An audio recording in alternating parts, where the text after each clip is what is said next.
I'm delighted you could join us, and in such numbers too. I think rumours of the party's demise are greatly exaggerated. We can confound the naysayers, and well, one of the gentlemen who is seeking the party leadership has unfortunately been unable to join us due to a few logistical problems. So it's oft remarked by our detractors, but I'm afraid to concede that tonight we are officially brainless. Richard will not be attending, although he sends his regards. Ben Walker has recently become a father for a gal the fifth time. Quite a feat. Fifth time he knows about. Indeed. But terrifying. So accordingly, his paternal duties have dictated that he too cannot join us tonight. In his stead, Gareth Walker, Gareth Bennett. My apologies, Gareth. Unless he's son number 6. I think I'm older than Ben, actually. Oh, don't be so old-fashioned about these things. Well, enough of my pontificating. Well, yes, I was actually going to use if you'll permit it, a cricketing analogy in the month that England and Wales were crowned world champions, albeit captained by a Dubliner, noted. We are hoping that tonight everyone will play with a straight bat. That will not mean that you cannot bowl a few googlies. And tonight's umpire is our regional spokesman, Mr. Robert Hill. Thank you. Show your appreciation. And he certainly stands for no nonsense. So we're in very capable hands. And I'll let you do your stuff. Okay, thank you, Paul.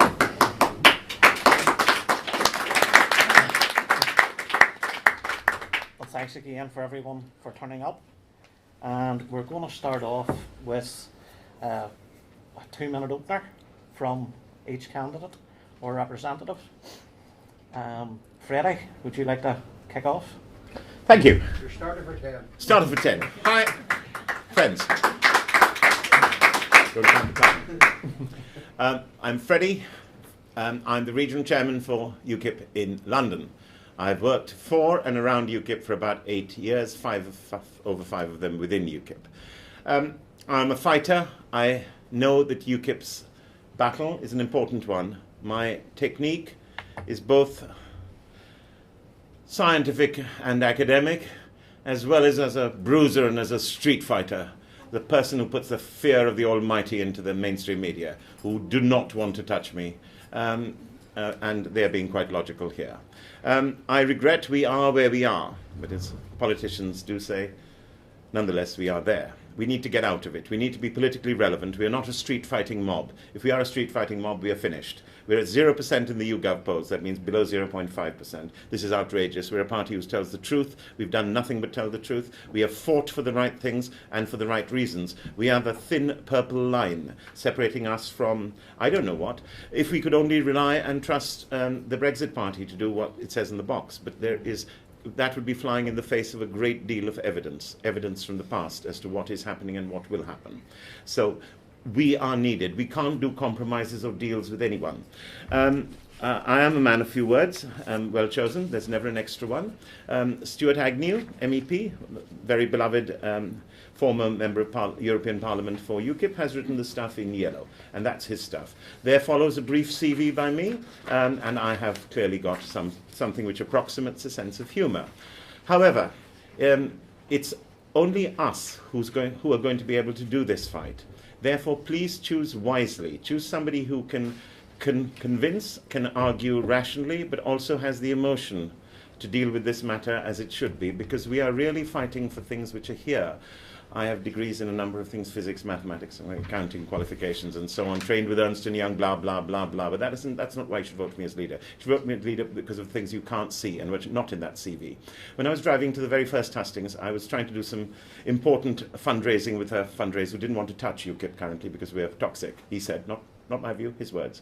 Driving through, it meant I arrived at Tiverton slightly late, but I had the benefits of driving through Somerset just as the sun was setting, and it was setting sort of through the trees. And I had to pull over my car and for a just a few seconds, and because I was crying, and it reminded me, I'm from Londonistan. We've lost there. It's over. The battle is really over in London. We've got memories on our side, but the London which my grandma survived the Blitz in, and my mum too, and where my grandfather perished in with only a week and a couple of days before VE Day, because he wouldn't go to hospital because he said they were for our lads. That's gone. London's gone. But looking at Somerset as it was then, with the sun through the trees, I really thought, this is reminding me as well, we have this to fight. There's no one else to do this fighting. It's only us. Please trust me and vote for me as leader. I know what needs to be done. Give me the tools, I'll finish the job. You can have Churchill quotes from me all through the day, if you want, day and night. But on this one, I wish I could say I had more to offer you than blood, tears, toil, and what I'm already feeling, sweat.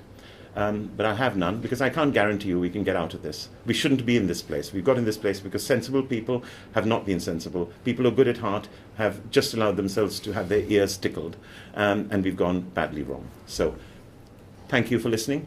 Please support me as the next leader of UKIP. I know what needs to be done. Thank you. The brief CV is here. Okay, thank you. The roller skating was simply put in to provoke people who are called brain as opposed to brains. Okay, Gareth. Thanks, thanks, Robert, and thanks everyone for coming this evening, and thanks for the time that you've invested in UKIP and the faith that you've shown in UKIP as a political party.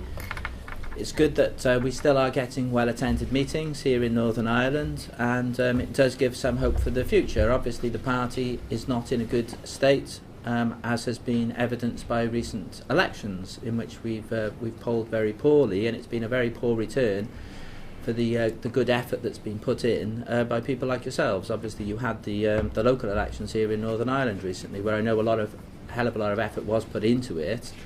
But unfortunately, due largely to the party's standing nationally, there was a very poor return for the efforts that were put in. So we do have to change that. Now, of course, I'm not the candidate. Kindly, Robert and Paul have agreed that I can stand in for Ben Walker today, and I can make a case for Ben. Ben apologises that he wasn't able to make it. He has his partner has recently had a baby. So it was difficult for him to come over to Northern Ireland. This is the only one, the HUstings, that he hasn't made. But I apologise that he couldn't make it. But I'm standing in for him. So I'm slightly more limited in what I can say than the other candidates, because I'm not the candidate. But I do know Ben. I've been on the NEC with him for the past year. He's very much the grassroots candidate. He wants the party to invest in building up local branches, so that we can compete again at local level and start to try and win local elections, and that's the way forward for the party. We can't carry on being a top-down party with the MEPs at the top and everything else neglected. The MEPs have gone, there is no top echelon of the party left really, so we have to focus on the grassroots. We have to develop policies where the grassroots are having an input into those policies. Ben wants a live manifesto so we can transparently see where the policy ideas are coming from. He wants to set up a policy unit which will be professionally run and organised, where we can cost research those policies, market test them through focus groups possibly, and we can come up with sensible policies which will resonate with the wider electorate and will allow us to compete again at elections starting off at local level. So he's very much the grassroots candidate. He founded the branch in South Gloucestershire near Bristol. He's the branch chairman. He's been a local councillor. He's been on a town council. He's been on a district council. So he does know what it's like to work at the grassroots level of politics. That's very much what he represents. He's also ex-Royal Navy. So he's very mindful of the need to provide an effective covenant for former serving forces people. He's very interested in the issue of servicemen being prosecuted for alleged crimes. This has to stop. There has to be a covenant whereby people who serve in the British forces are protected from future actions, often by ambulance chasing lawyers. So he's very mindful of that. He wants to prioritise the need for veterans in things like housing and provision of jobs. And I'm not sure what else I can say. There will be many other things that arise tonight. I don't want to make definitive statements on policies. The main thing about policies are that we need an input into the policies. We have to see where the policies are coming from. We need party democracy, so we need the people at the bottom, the ordinary party members, to have a say in those policies and to develop those policies.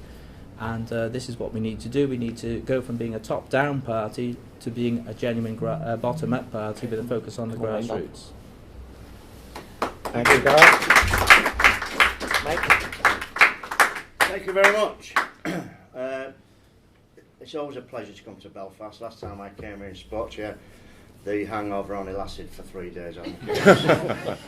But it's always a pleasure. You people, you're the membership. You're going to be asked two things: who your new leader should be and which direction this party should go. We can carry on where we've been going for the last 18 months. 0% in the polls. No, the local council's an absolute disaster. A loss of 24 MEPs. Or we can change direction and start becoming a winning party again. We can start talking about policies. We can start going out there on the street, talking to people and listening to what they're saying and talking about policies. I'm also advocating that we start, just as the Lib Dems did, start from the ground upwards, start winning council seats again. Start using that as a base to be an electoral threat once again in this country. Get ourselves out there and start campaigning. You will see in the document that we've put out there the structure that I want this party. It has to be restructured, complete restructure of the party. There is a policy development unit in there. There is a party board. But my main thing, which I fought for over 10 years, is regional representation. Because that has never happened. We won that in Doncaster Conference. We won the right to have regional representation. And that was dropped by Steve Crowther, who was a party chair at the time. We have to have that regional representation because we have to have information that comes from the membership up to the top and from the top down to the membership. And that's the only way you're going to do that. So I want to see regional representation. I want to see this party winning local council seats. And myself, I've held every senior position within this party. I've started off as an ordinary member. I worked my way through to a regional chair, regional organiser. I became an MEP. I was head of delegation in Brussels.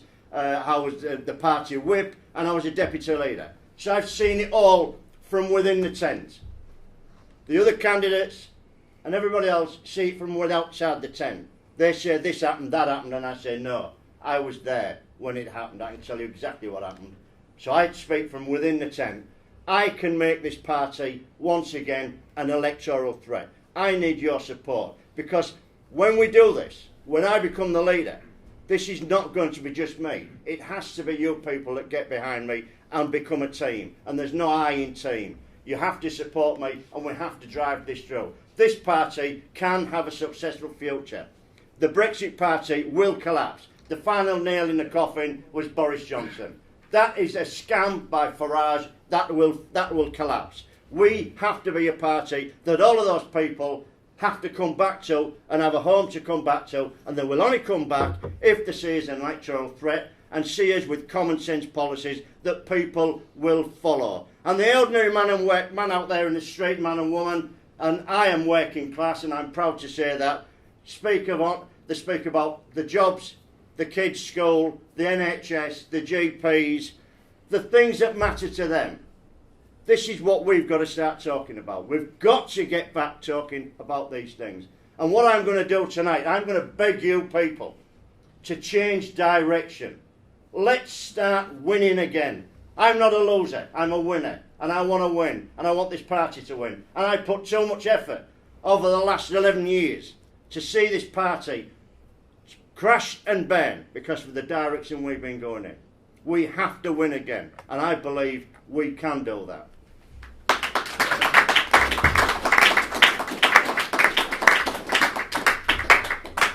Okay, thank you, folks. See, lift this over here. And we'll start going through some of the written questions here. If I could ask you to try and keep your answers to about a minute. And if you hear the bell, just try and finish up wherever you are, okay? The first question I have is, what will be your top priorities in your first 100 days as UKIP leader? Mike, do you want to start this? Yeah, absolutely. I've just spoken about it. First thing I will do is to restructure the party, to make sure it is a party that is listening to the membership. We have to start doing that. This party has got to be restructured.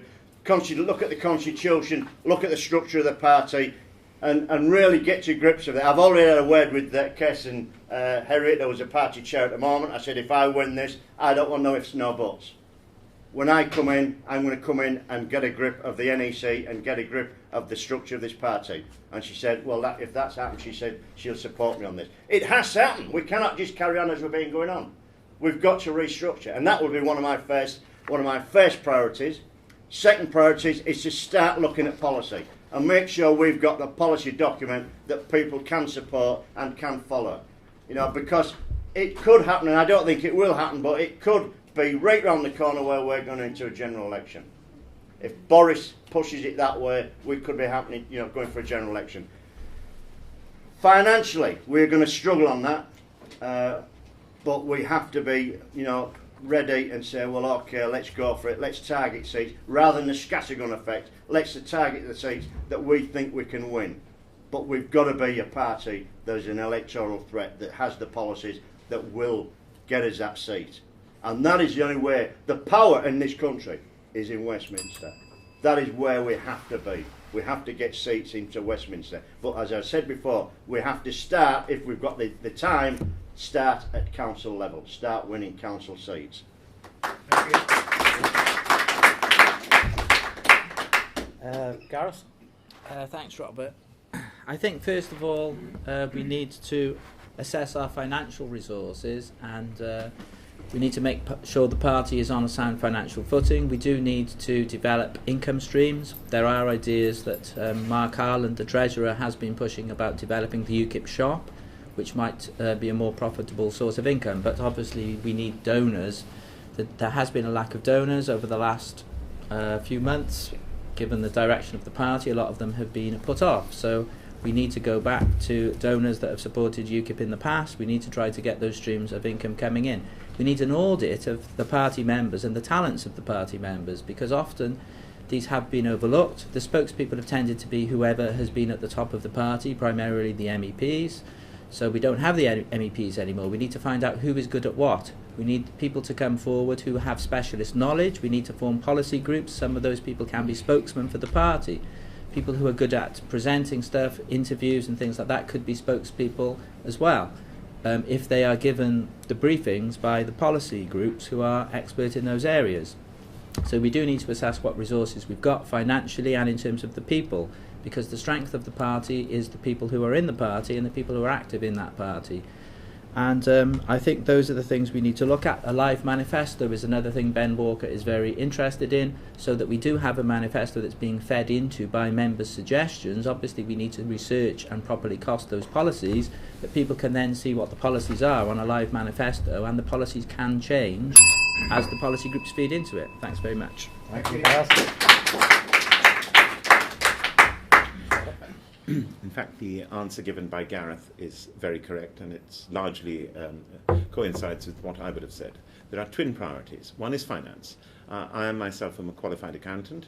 I am aware of some of the issues involved here, and we're on the horns of a dilemma. Assume I agree with everything that Gareth has just said. The dilemma is this. The large potential donors are the ones we need. Sadly, this is just a fact. These large donors, sometimes we have to be very careful with them. Some of them have an agenda, which is not our agenda. We cannot allow ourselves to be compromised in this way. It's a dangerous, slippery path. I take the grounds of moral and ethical superiority. I do not want to concede one tiny millimetre on that one. There's no compromise on it. Some of these donors cannot be allowed in.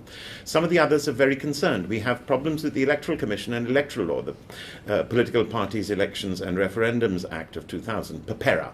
It says there has to be complete transparency as to where the money is really coming from. I mean, really coming from. Otherwise we can do all sorts of accounting tricks with trust funds and all sorts of other shady stuff which UKIP wouldn't want to do, and in this case we couldn't even do, even if we wanted to do, because it'd be ineffective. And these donors, the sort of donors we want, are the sort of donors who currently do not view UKIP as safe for their own reputations, thanks to the nonsense that's been going on in our party, not just for the last 18 months, it goes back further than that. It goes back roughly to the referendum, to be honest, and a few months after the referendum, that glorious moment when we felt we were going to win it, and then we did win it, and despite all the other scoundrels and blackguards who did their best and cheated in every way and so on and so forth. All that is fact.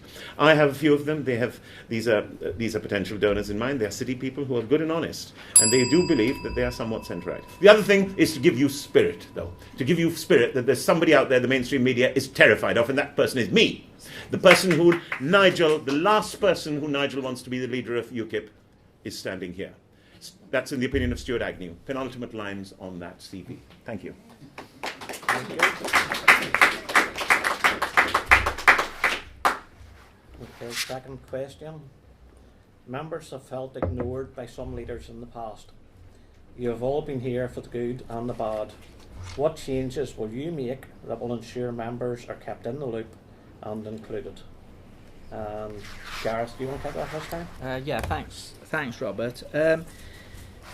Yes, there has been this problem in the past where members have felt out of the loop. I've touched on this in a couple of the answers I've given. So we do need to focus on the members. We don't have the fig leaf of the MEPs to hide behind anymore, because obviously every 5 years there was a European election, and we did pretty well in the European elections. They were fought into proportional representation. Europe was our issue.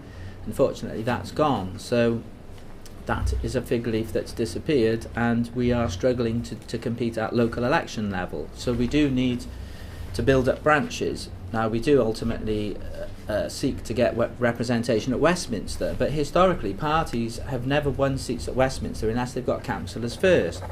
So we aren't doing very well at local government level. We need to start winning local elections first before we can realistically aspire to get MPs. So unfortunately it is going to be a long, hard road if we're going to get to parliamentary representation. It's not going to happen overnight. It's to do with building up branches, and it's to do with the central party giving support to local branches. Local branches will know what the local issues are, but there are also national issues. If leaflets are going out, I think that these need to be checked nationally to ensure that there is certain uniformity and that there aren't mistakes and things that could be to the detriment of the party. But the local people will know what the local issues are. They should also form part of the leaflets that go out. So you could have one side of the leaflet is your local issues, the other side of the leaflet is the national issues. But certainly the central party, the national party, needs to be offering much more support to the grassroots. That is exactly the scenario that Ben Walker has focused on. This is the main plank of his campaign, that he wants to empower the grassroots members. He wants them to come forward. He wants them to submit their CVs if they're interested in having a role in developing policies, and we do want to empower the grassroots of the party. I've been a regional chair, I've been a regional organiser. The regional chair minutes never went to the regional organiser minutes, and the regional organiser minutes never went to regional chair. The NEC never knew what anybody was doing, and the branches said, what happened in the regional chair meeting? And they said, well, the party chair told us we can't tell you. This is how it's been for too long. This is why I'm saying we have to start getting regional representation. We have to start passing that information from the membership to the top, and from the top down to the membership. And Gareth's spoken about this, about winning elections. And yes, we have to win local elections, and we can do that by getting the talent that is in this party.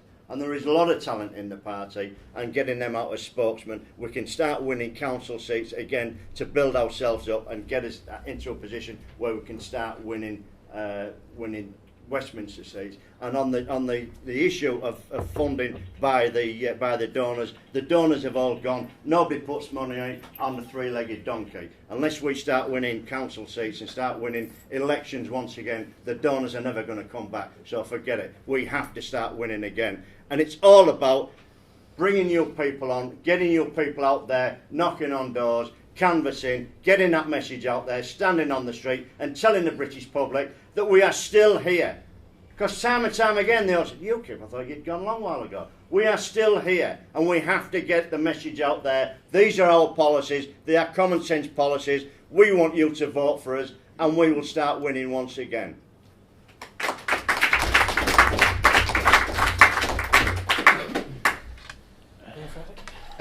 The question related to mistakes made by last leaders, and we only look at the past for the purpose of not repeating its mistakes. That serves no other purpose, otherwise recriminations lead nowhere. Many of the weaker leaders have had weak egos and have therefore tried to impose their will overly on people. That is the normal reaction of people with weak egos, and I'm afraid that started with Nigel. They've all had this, and this is just not me.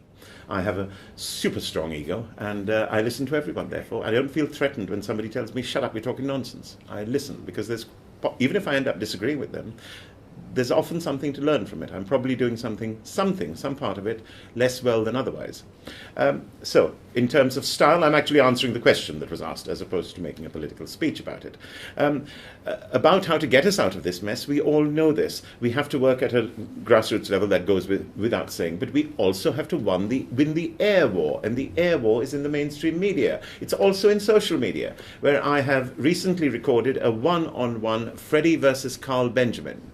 You know, the gentleman who complained there wasn't enough beer, so he wouldn't be able to be forced into raping a Labour MP. This is not UKIP. This is just nonsense. This is bad taste. And it's said recently. I've taken him on head to head, and he has apologised. And that apology is going to be broadcast. Otherwise, as I said, under my leadership, he can forget having any position within UKIP, let alone some important one, let alone being an important spokesman. He can leave the party if he didn't want to do this. He has actually done this, and hopefully will stick to it. We can't have these ghosts from the past hanging around. And here, I'm afraid, there's probably no difference between our three candidates here, including myself. We don't want Gerard's face all over the place, because the media will not let us go. This is not because Gerard is a bad person. This is because the media have portrayed him successfully to a public who, by and large, are less sceptical than we are about how much truth is there on Sky, in the BBC, in the Groniad, etc. We know they're a pack of lies. We know they're liars. They're liars and cowards. But the public doesn't know it, and perception is reality. We have to draw a line with the past and say, that's it. And if you want to talk about Hitler saluting dogs, you want to talk about calling people who got Down syndrome retards, it's got nothing to do with UKIP. Those people are nothing to do with us. It's not going to happen again. We want to talk about important policies, which are crime, immigration, the NHS, all these other things which are linked together, the things which Nigel and his Brexit party will not dare to talk about, the connections which he cannot make, because he can't walk on water as well as I can. I know better than he does where the stones are. I will take on the linkages between all these things and take it on fearlessly in the media, and God help them they try to beat me on it, because that'll just give me even more opportunity to prove that I'm right. When you have to time your phone calls to the second after 8:30 to get a chance of seeing the doctor that day, and it's not because of the native population birth rate, you know that something's gone wrong. They won't touch it. We will reclaim the ground, and we've got truth on our side, and never underestimate the power of truth. That does eventually win. There will be hard times along the way. Thank you.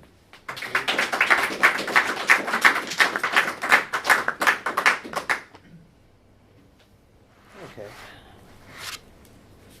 We've had electoral success in the past here, and we've launched policies in the recent past. Unfortunately, we don't have elected representation locally at this time.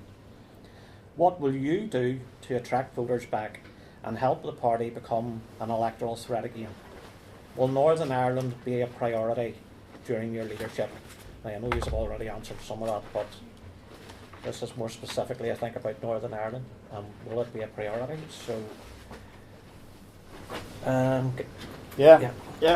I am not an expert on Northern Ireland. I'm not an expert on Scotland, and I'm not an expert on Wales. As leader, I would put together what I would call a cabinet for each of those areas, and I would ask those people living in those areas that has the knowledge and the skills and the expertise to form the policies. So it'd be like a local policy document from you people, because you actually live here. You're the people that know what goes on. And I think that's the only way that this can happen. It's no good me sitting over in Yorkshire telling you people what the policies are and what's important out there. I would be listening to you and saying, what is important? What are the people talking about? What policy do they want? Let's get a document together, let's put it out there, and let's put those policy documents out, get them out onto the street. So I will be listening to you people. Thank you. Thank you. At last, we have a slight disagreement. We actually have an excellent manifesto already. Here's the interim version. There's really nothing wrong with it. There's a few bits of tweaking. There's, because it's Gerard was responsible, the word Islam occurs rather more often than it needs to. We just have to bang on about one law for all and not allowing anyone any exceptions. We've got perfectly adequate laws to deal with paedophiles, rapists, idiots, morons who think they can impose their will on us, people who think women are second-class citizens, all of this stuff. We've got laws to deal with them already. We don't need to make a huge issue of bringing in new ones against them. Just make sure our existing laws are actually enforced by a police force that is entirely corrupted from the top down. There are a few good bobbies and sergeants still left, but they are a dying breed. Right from the top, where the chief constables are common purpose infiltrated. Common purpose being a semi-Marxist, disgraceful organisation which is designed to subvert the will of the people. But we have a good manifesto already. We don't need to reinvent it. We need to get it out there and get believed. And this won't happen while we still have the media whacking onto us about silly things said by people who shouldn't have been in a position to say it, and banging on, putting up ridiculous demonstrations outside buildings in London. The only building we should be demonstrating outside is Parliament, not various courts and so on. They may be important, but they're not central to what UKIP is about. We're not a street protest movement. We're a street protest movement. We'll remain at 0 or 1%. I want us to get out of that, and we'll do it by promoting an excellent manifesto, which I commend to you. It is largely similar to our 2015 one. It is a good one, and there's nothing in it that's wrong. We push it out there, we get the message out there, and we start to win. Thank you.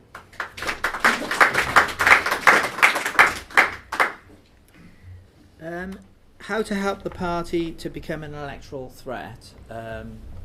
We've looked at this a little bit in some of the previous answers, professionalising the party and so on, particularly in Northern Ireland. Well, I think parties need a USP, a unique selling point. Ours was Brexit. That issue is something that may not be of great benefit to us politically and electorally now, so we need to think of what our USP is. Well, in Northern Ireland we do have the devolution policy, which I helped to develop. I had a lot of help from people over here.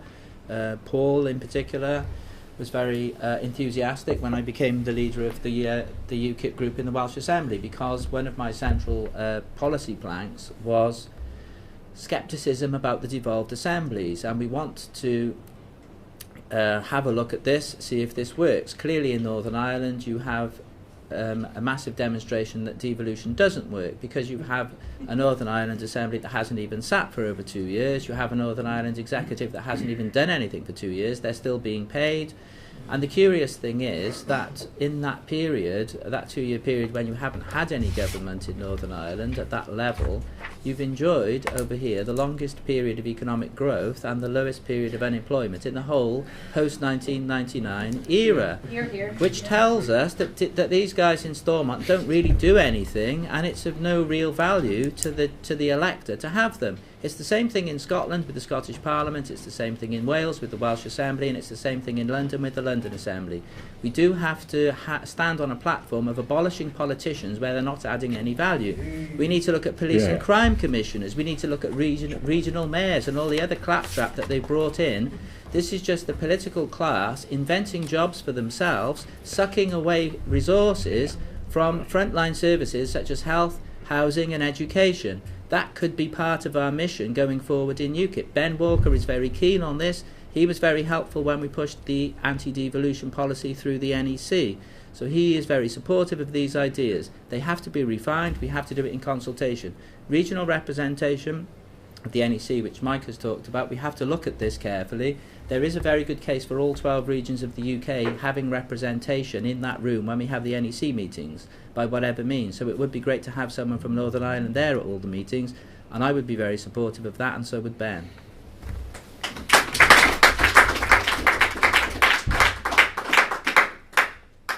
Thank you.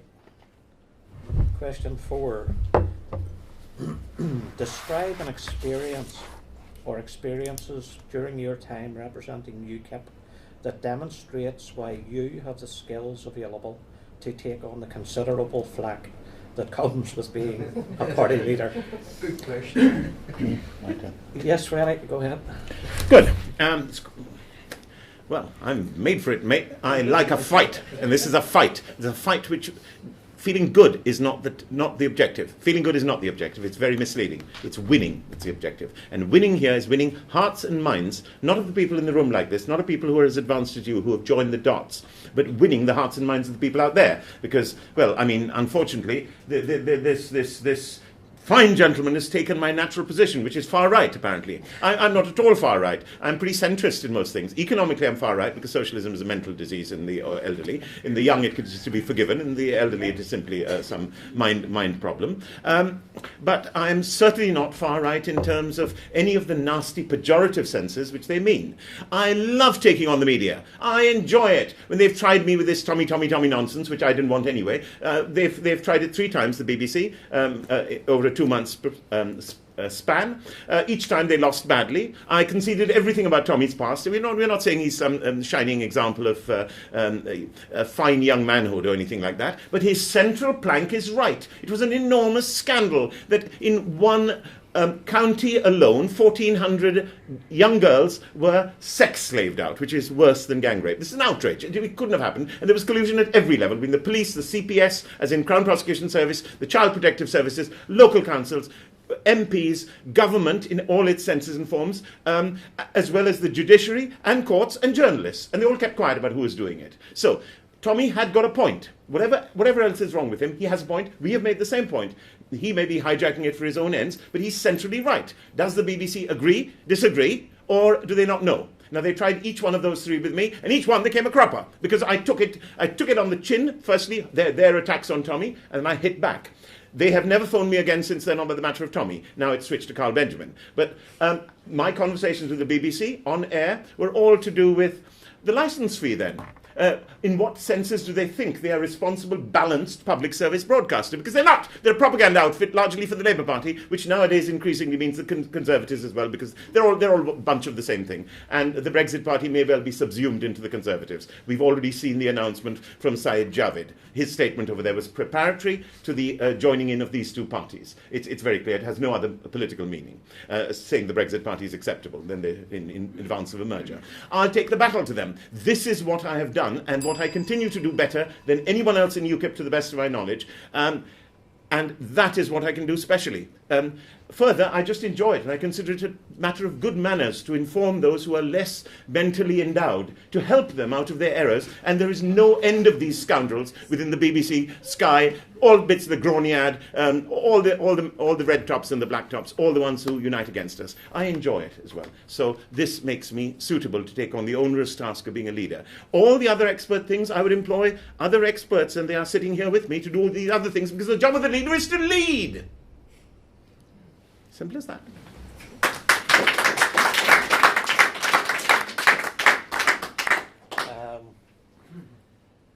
Mike? I spent 5 weeks in Calais, in the jungle in Calais. Probably the only politician to do that. Whilst I was there, James and I discovered 20 migrants sitting in a bush. They all jumped up and ran. This is 2 o'clock in the morning, by the way. Ran down the road.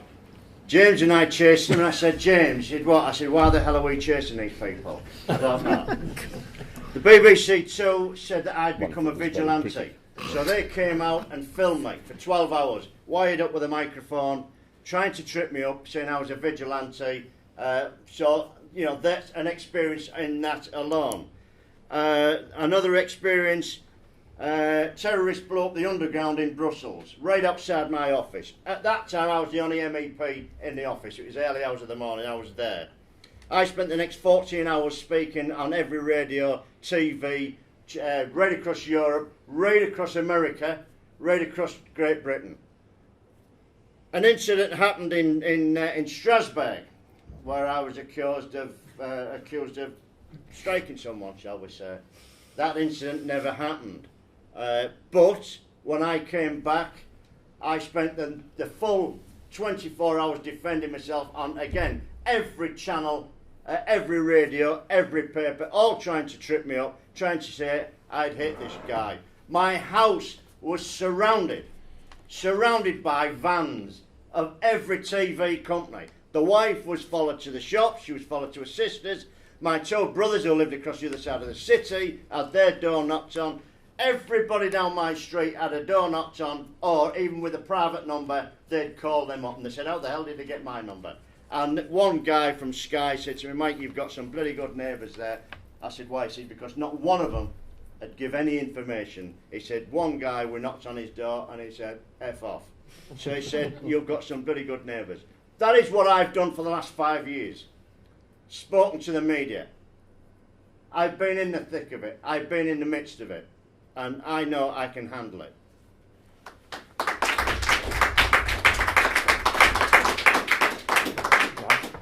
Thanks, Robert. Slightly difficult for me to answer this question because this is personal to the candidate, and I'm not the candidate. I think that one aspect that Ben has focused on is that we need to use a lot of talented people that we have, and we do have some very good speakers. We have some people who are very good with the media, and I think that the leadership shouldn't be a one-man band. We need to use several people.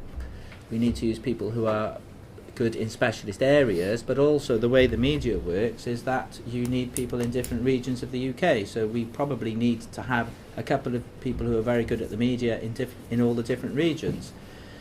And we have guys that are standing for the leadership. Hopefully we can utilise all of the talents afterwards in the correct way. So I don't think it's about one person. I think Ben is very good as a front person.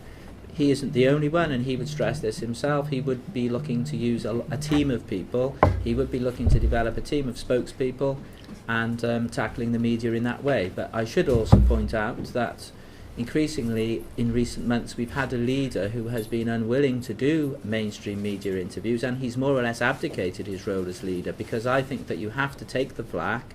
You have to understand that the mainstream media isn't going to be helpful to UKIP. And you can't just flee the field and decide not to do mainstream media interviews anymore and just give your message through social media, because most people won't get that message. So whoever we have as leader has to be someone who is going to foster links with the mainstream media again and start doing those interviews, which unfortunately Gerard Batten was refusing to do. Things were set up for him by Chris Hicks, his press officer. Chris told me this, and he was refusing to do those interviews. So we have to take a fresh approach, and we have to foster links with the mainstream media, not just through one person, but through a talented team of people.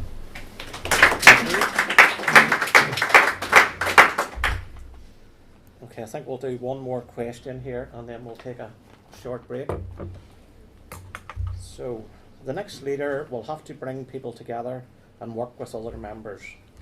Will other candidates have a role to play if you are elected leader? So, who wants to take that one first?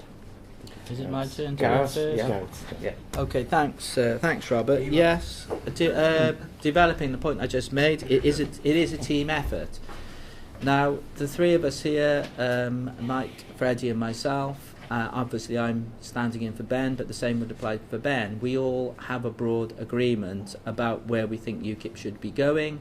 We have a broad agreement about certain things, such as professionalising the party, looking at the aspect of regional representation. All of these things are things that we are, I wouldn't say that we're totally in agreement on, because there are three different candidates present. In my case, I'm standing in, but I don't think there's any reason why Freddie, myself, Ben, Mike, we can't all work together. And it would be in that spirit that we would take things forward. We are a depleted bunch in UKIP. We've had some torrid times. Some talented people have left. Some of those people may come back because there is no longevity with the Brexit Party. The clue is in the name. We may get Brexit soon. We have a Prime Minister who seems determined to get it. So I am hopeful that we may get Brexit soon. Of course, time will tell what eventually develops, and immigration in the long term will still be a massive issue. Political correctness will still be a massive issue. The Conservatives won't touch these things. So hopefully there will be a role for UKIP in the future. There will be a vacuum in British politics on the scene, so we need to exploit that. We need to move into that vacuum. We need a talented team of people to do it. I think the three of us and Ben would all work together positively, and Ben is very keen on having a collegiate approach, on looking at where the talent lies among the grassroots members, bringing people together, having meetings of the spokespeople. The spokespeople have largely been neglected over the past few months. Nobody really knows what the spokespeople do or who they are, so we need to have an audit of what talent we've got in the party. Ben is very keen on this, and he's very keen on bringing people together. That's very much what he stands for.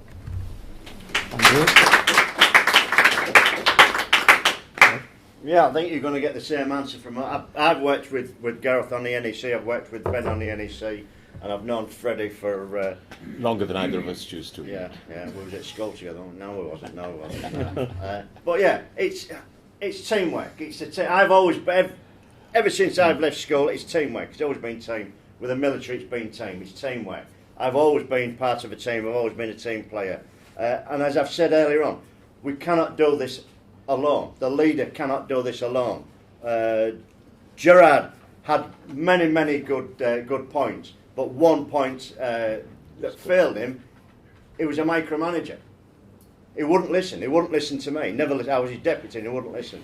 You have to listen. You have to listen to the people around you. You have to listen to the team that you've brought in around you. And as Gareth said, there's lots and lots of talent in this party that's never been tapped. And we have to do that. And I'm quite sure that we can work together. And it's not about me. As I've said, I don't want to see this party crash and burn. It's about the party. We have to become an electoral threat again. And to do that, we have to work together as a team and push forward. And as a team, we can succeed.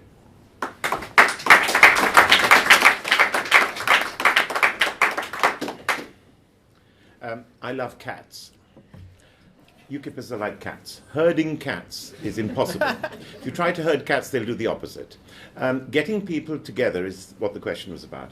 That's what I've done for 4 years as regional chairman in London. Sometimes quite difficult, because London does not have a county structure. There are just no counties. It's the branches and the ordinary members, the important ones, and then there's me. So this sort of ferrets in the sack type behaviour, and how to sort them out. They're squabbling for no reason. I'm used to dealing with, and the National it'll be no different. So there are currently two wings, though. One is the wing who thinks the sun shines out of a certain person's unmentionable, and the others who don't. Now, there's a degree of truth in both. Gerard is an honourable man, and there is no. I'm not making a Brutus type speech for those into Shakespeare. However, he's been badly wrong, and he's gone wrong, and he has not listened when he's had people like me shouting at him, telling him to stop, that he's just wrong, he's going down the wrong path, and he's not listened. But there are other people on the other side who's perhaps making some errors too. Both of these sides have to be brought together, and further there's the complication of Tommy and Carl Benjamin and all these other ancillary people, Mark Meakin, for example, who have some role to play, some of them, but most of them I don't really want to be anywhere close to the party. Certainly Tommy can do his stuff. We will help him if he gets thrown into jail again improperly, but otherwise this is not a party about individuals like that. We have to draw a line and separate them. Now, in this, my own skills are in, well, I ran a software house, lines 16 to 18 on page 2 of the CV, and I'm actually not joking, Digital Precision. Had about 100 programmers working, all of them individualists and a bit cat-like, a bit like UKIP. Lots of bright people with lots of different ideas, how to get them together and get the best out of them. You don't get the best out of people by telling them they're working for me. Heaven forbid. They're working with me, and I am privileged to work with them. And that idea actually does things which work. Also, luring people back from the Brexit party, that is very important. While I hope that my two colleagues here are correct, I am not going to assume that the Brexit party is just going to fold. Whatever its name may be, they can change their name. They are fielding local election candidates now in by-elections. They are hunting for them. We might have a long struggle against them. I have the one thing that Nigel doesn't have, I believe, and that is I can persuade people to come away from Nigel and that they can have a home back in UKIP. Many of these people are good people who've left us. They're not bad uns who've gone and joined the Brexit party. They got fed up. They had enough of it. All this nonsense and being insulted and abused because they were into, again, Hitler saluting pug dogs and so on. This is just nuts. We've got to draw a line there, bring people back in from the Brexit party, but not in to create sabotage, because we've certainly got saboteurs. Oh, we've got a few of our own saboteurs inside the Brexit party. We're not completely stupid. However, this battle is partly internal and partly external. It's bringing different sides together. It's telling them that the Brexit Party is ultimately boring. They're not going to do anything because Nigel will not touch these important issues. He can't really expand his power base anymore. He's reached saturation within his target audience of largely conservative voting people. He's not taken much from Labour. We can go for the Labour vote. I'm working class myself. I forgot to get my nails dirty, but they often have been dirty simply because I've been digging or doing things like that myself. I've been working since I was 15. I don't know any other mode. I sleep 4.5 hours a night. If I sleep more than that, then I start getting really irritable. So please vote for me, because bringing people together is what I'm good at. Thank you. They all hate me more than they hate each other. That's another one that works. There was a development during our interval there. Mr. Brain has submitted some remarks that he'd like to share with you, so if you'll indulge me. Thank you all for coming. I regret that I'm not with you. I've had not one but 2 flights from 2 different airports cancelled this afternoon. I deliberately booked an earlier flight so that I had a second chance to reach you, but it turns out that I left wanting a third. There is much talk of connecting with the grassroots of the party. I alone, amongst the candidates, have a plan for doing so. I've already developed software to gather canvassing data with ease using smartphones or other web devices.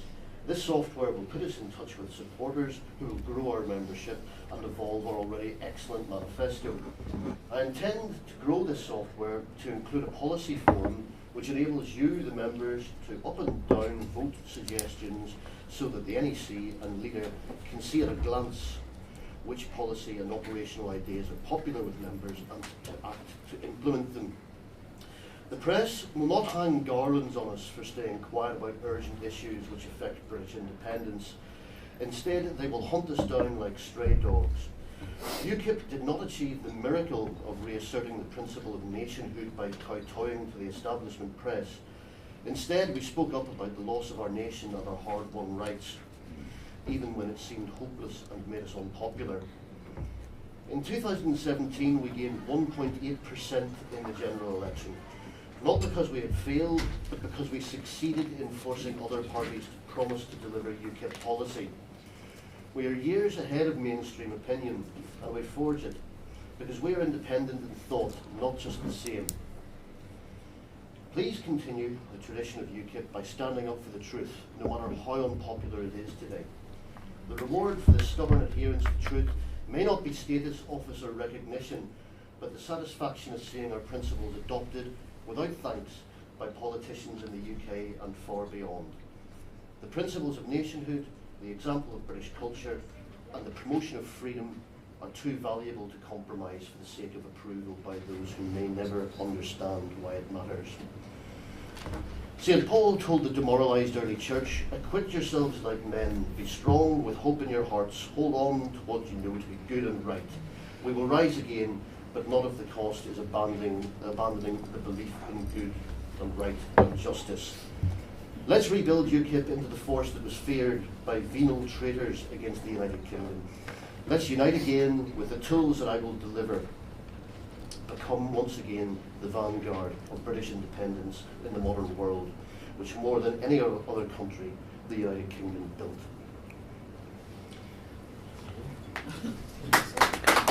Okay, thank you.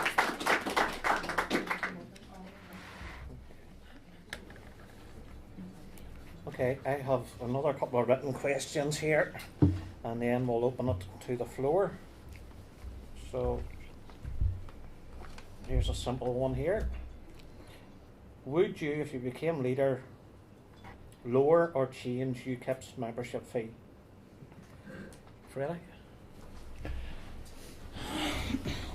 I would reintroduce the 2 classes, because for many people it is a hardship. Now, the facts are that many people took the reduced rate. This is simply arithmetic fact. I don't have to go to the treasurers of UKIP for information. They usually come to me for advice. So I know where the situation was. The treasurers, thankfully, have not been accountants. Accountants look backwards all the time. I only pretend. I had never worked as an accountant. I would introduce this because members are a valuable resource. They give us so much in terms of their time, which would be extremely expensive to get. Also, it's illegal in the UK to use paid campaigning in political elections. There are huge restrictions on it for any paid campaigning. It's got to be, so unpaid campaigning is what rules, and that's what we need members for. We don't need to deter them. They are our best resource. As I said before, the solutions to money problems come from large donors. They come with their own issues and problems, but we have to get them back. Mike is completely correct. He has said before that currently they don't want to touch us because they can't hide. They have to disclose. They do not want their names associated with UKIP. That is indeed a real tragedy that it's come to this. All you far-right, racist bigots and so on, of whom I'm the worst example. Yeah? We know we're not any of these things. We are decent people fighting for what's right. If a Malaysian says Malaysia is a country which is for Malaysians, but foreigners are welcome and there, but they're not to take over and not to tell Malaysians how to work, what do you call such people? You call them Malaysians. If they were Somali, you'd say the same, they're Somali. But when they're English or British saying it, we're racists, and that's just nonsense. That's just nonsense. We have got right on our side. We just make this point. We will eventually get large donors back. We need just one or two at the beginning to keep us afloat. There might be a general election around the corner, and that is going to be a huge barrier for progress right now, because we're going to be faced with any number of dilemmas here as to whether to stand or not stand. My policy, it would be to stand. Because if currently we're not even taking votes away from Brexiteers because we're so low in the polls. But that at least keeps us in the public eye. And it has been said by Mike that people he has encountered, certainly I weren't even aware that UKIP still existed. Well, we do exist. Our last general election policy was madness. Stand or stand aside. We stand. We stand. We stand there as UKIP. And we get back into the good books of the public by refuting quietly and efficiently the lies told about us in the mainstream media. We do it by keeping our name in the public eye for the right reasons, not to do with scandal. So, the correct answer to this question is it's going to be tricky, but we can do it. Thank you.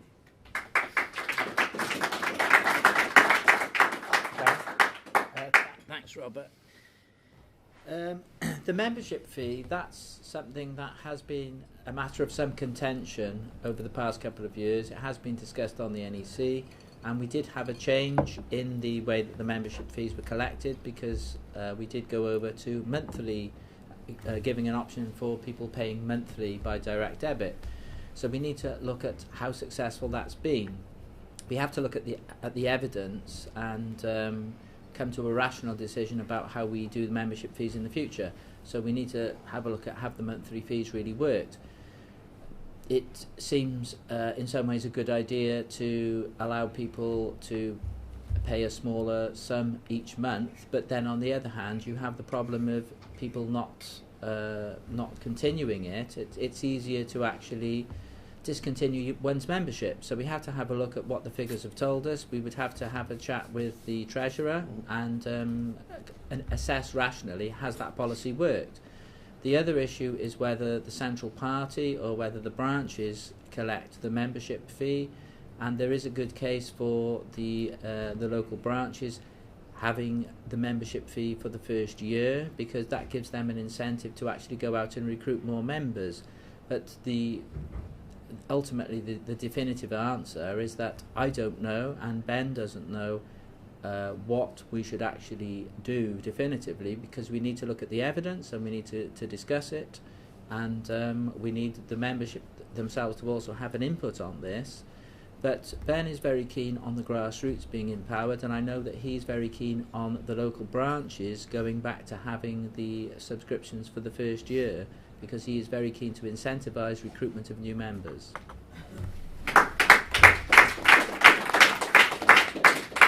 Back in the day, Steve Crowther brought a ruling out where it's £30 for a membership fee, but if you want, you can pay £15. I'll pay £15, thank you. Andre said, I'll pay the 15 quid. It was a stupid decision. So it was £30. Branches, Branches kept the first fee for themselves. Gerard stopped that. I said, that's wrong, Gerard. No, he's going to stop that. We should keep that. That puts money directly into the branch. Now, when I was regional chair, I used to say, well, if they haven't got any money, say to them, okay, we will say that you've given us the fee, but we want you to go out campaigning, and make sure they went out campaigning, because that was worth more than the 30 quid to get somebody out every weekend leafleting.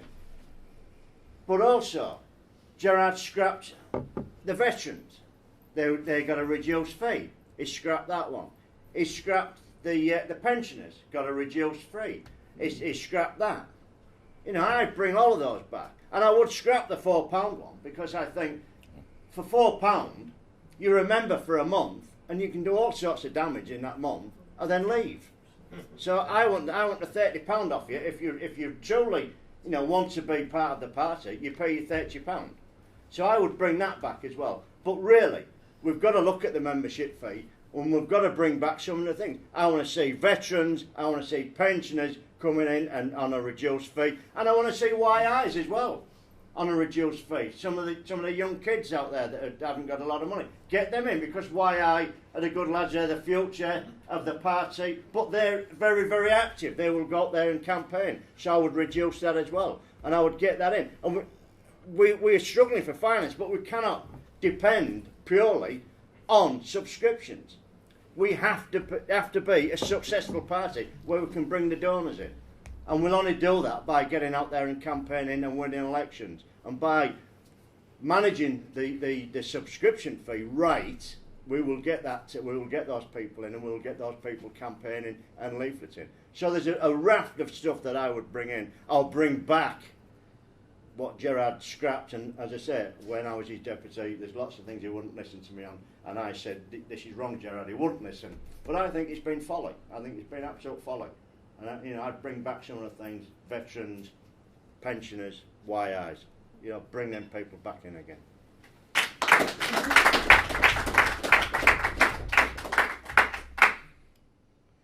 Okay, the next one's a more personal one.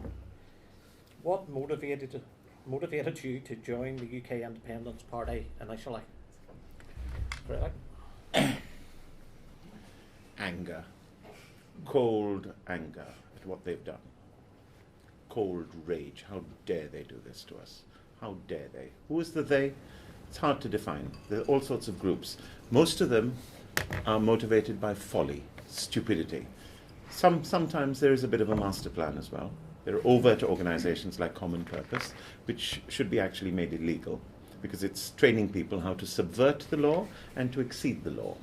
And by cooperation between bodies which should be checking on each other, get around things and to achieve aims which don't reflect the aspirations of common people. That means me, you. This rage in me manifests itself not in these paroxysms of fury, which I can put on for the purposes of the cameras, which go down very well and make sure we get slots on the mainstream media, but it is a cold, calculating rage. I'm a chess player. I like winning. Feeling good is a very, very poor substitute. It's also very unreliable, because you think you're winning and in fact you're not winning. This calculation is really what brought me into it. For 4 years before I joined UKIP, I programmed using two skills of mine. One is with the language, with which I'm not entirely unfamiliar, and the other one is with computer programming. And my robotic programs were playing havoc under Google, YouTube, then the Daily Mail comments and the Daily Telegraph comments. They were playing, these lefty Marxist idiots were arguing with my computer programs, which were putting in comments by the million, literally, drawn from a large menu of pre-written questions and answers that I had put up. This is in the readers' comment sections. When finally the Daily Mail found ways of preventing me, which I couldn't get around, and the Daily Telegraph, there was no one else to fight. They eventually gave up. Their fingers dropped off. My program's fingers never dropped off. And then I joined UKIP, because there was no further point in not doing it openly, and I immediately stood as a parliamentary candidate and distributed in my very first election campaign in Chingford and Woodford Green, in Churchill's historic constituency. His statue is at a place where he often used to sit and look out on a bench, and that's in walking distance of my front door. I love Epping Forest. That election alone, had distributed 213,000 pieces of paper in one parliamentary election. That was from 7 months from the 7th of October 2014 to the 7th of May 2015. But the anger was the actual underlying motive. How dare they? I was given various gifts which I did nothing to deserve at birth, including the gift of the gab. It would be very churlish of me not to use it for the good of the people, to fight. That's what, but the answer is one word.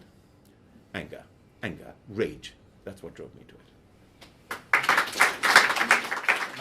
Yeah. Well, I joined back in 2007, late 2007. At that time, I had my own company. I employed 12 guys, and I was fitting laboratories. And I had an 18-month contract in Bracknell, Syngenta, big spot there, and we was fitting laboratories. And there was every trade on there: plumbers, electricians, painters, everybody. We had specialist gas fitters. And to get on that site, I had to pay, and at that point it was £90 for a CSCS card. It was a health and safety card. And all of the lads I had working with me, I had to pay for their CSCS card. And it was health and safety. Without that card, you couldn't walk on the site. There was Eastern Europeans working on that site that couldn't speak English. If you'd have shouted fire, I don't know what the hell you were talking about. And I thought, this can't be right.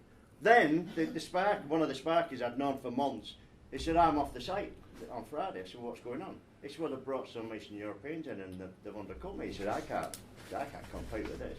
And I'm thinking, well, this can't be right. So, other than shouting at the TV, you know, like everybody else does, I went on the computer and I looked at every party. And I looked right through them all, the National Front, the BNP, I looked at all of these parties, Conservatives, Labour. Labour weren't doing anything for me, they'd abandoned me years ago. And I'd never ever been in a political party and never done anything politically. And I saw UKIP.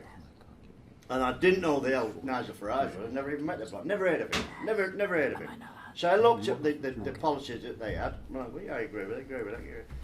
Didn't agree with them, but I agreed with them. So I gave them 20 quid, that's what it was at that time. And then I forgot about it. And then months later, I got a letter saying that there was an AGM in the city centre.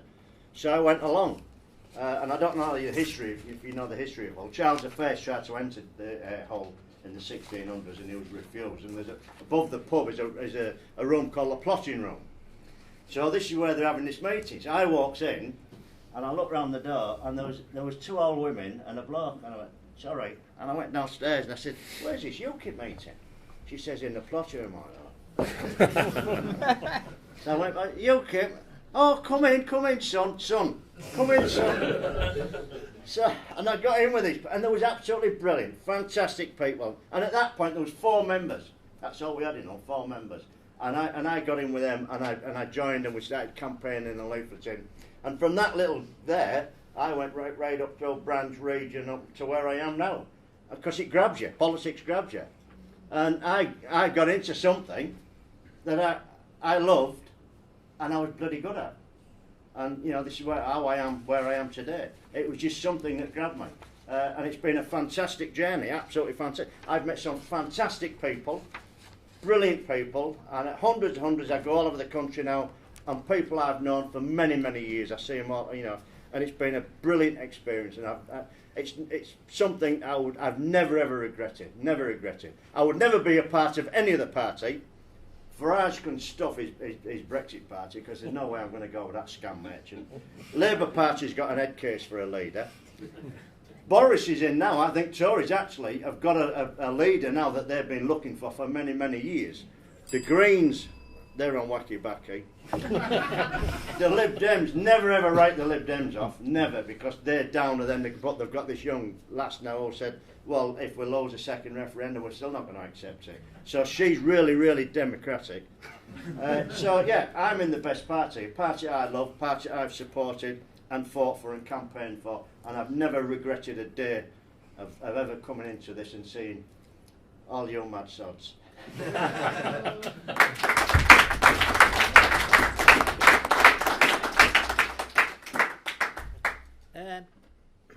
Ben runs his own company. He's got a building company, and he's very interested in the regulations that affect SMEs, small and medium enterprises.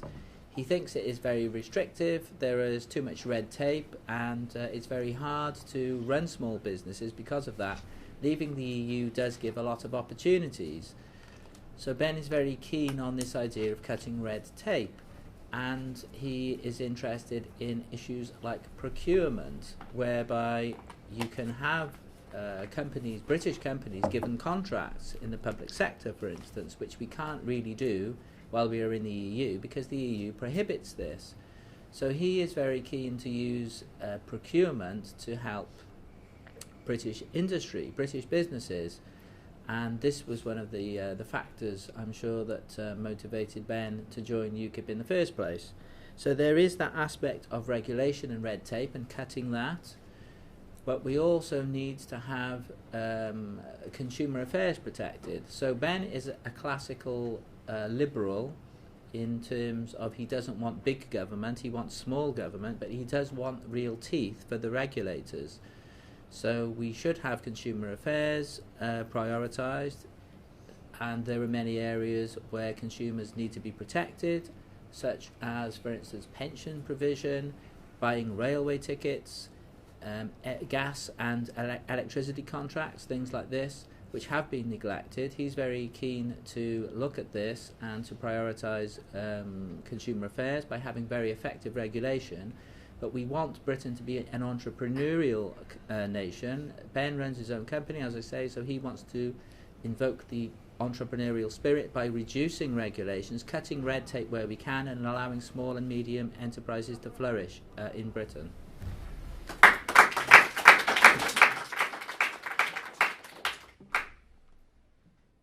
Okay, and now we come to the elephant in the room. Since a main contender has been deliberately excluded from the leadership election and a legal challenge is pending, can this election be deemed valid? Mike, you want to start this one? Yeah. Gerard was excluded by the NEC. The NEC are the people that you voted for. It was a democratic vote that was taken. None of the candidates was in that room when that decision was taken. He was excluded, basically, for one part, for going against the Constitution. Something I'm very, very proud of. Our Constitution says, the party shall conduct itself and its affairs in such a way that it does not discriminate against or in favour of any person on the grounds of their race, religion, ethnic origin, education, belief, sexual orientation, class, social status, sectarianism or any other basis prescribed by law. I'm proud to stand on the street with that Constitution. You people are not above the Constitution. If you'd have been thrown out, not a thing would have been said. The regional chairs are not above the Constitution. The party chairman is not above the Constitution, and neither is the leader. Nigel Farage was a dictator. He's gone. Are we going to bring in another dictator? Gerard has gone. He didn't come to the selection, to the vetting on the day, because he said, why should I? Well, I was a deputy leader and I was there. He wrote in June a resignation to the NEC, and the NEC wouldn't accept it because they said there is up and coming election, so wait until then. He had a vote of no confidence in him, where his backside was saved by Piers Walcott, who reworded it and saved his backside. On the day, Piers asked him, will you come to this vetting? And he said no. Piers gave him an extra day to come to it, and he still wouldn't come to it. He wouldn't defend himself. He wouldn't come and speak about it. The NEC took that decision. It was their decision and their decision alone. They are the governing body of this party. Any legal challenge goes to them because they are the governing body. So they took that decision. I stand by that decision. They are the governing body. They've made the decision on the facts and the evidence that they was given at the time, and a lot of it I'm not in possession of, I didn't know about, but it's up to them to make that decision. They've made the decision, let's get on with it. Now the people that are putting money together and are crowdfunding this have to realise, and lots of these people, nobody knows where they come from. Are they out from out the country? Are they from the Brexit Party? You got numbers. No, not all of them. Alan Craig is one of them. Well, he's one of them, he's a member. When they put that forward, when they put that money forward, and I know this for a fact because of the Jane Collins case, if there is a counterclaim, if the party then sue the people that sue in the party, and the party win, say they win £1 million, every one of those people that's put money into that crowdfunding is liable for that £1 million. Every one of them. So I hope they know what they're doing. As far as I'm concerned, this was a legitimate case. The NEC put it forward, and they won it. And the other thing about Gerard says, I'm not suing the party. Well, you cannot sue the party on behalf of someone else. So, is he suing the party or isn't he? Or is he saying, I'm not suing the party because I don't want to be the same as Henry Bolton, who was suing the party and got the vote, or Susan Evans, who was suing the party and has never been seen again. You know, what is he doing? Is he suing the party or isn't he? It's up to him. As far as I'm concerned, this is a legitimate leadership election. But if it isn't, I may sue the party because I've spent £6,500 and thousands of pounds travelling around the country in food, lodgings, petrol and everything else, and my time. So if this is wasted, I might sue the party. Where does it end? Are we all going to sue the party? Or shall we just get on and start winning elections again? When are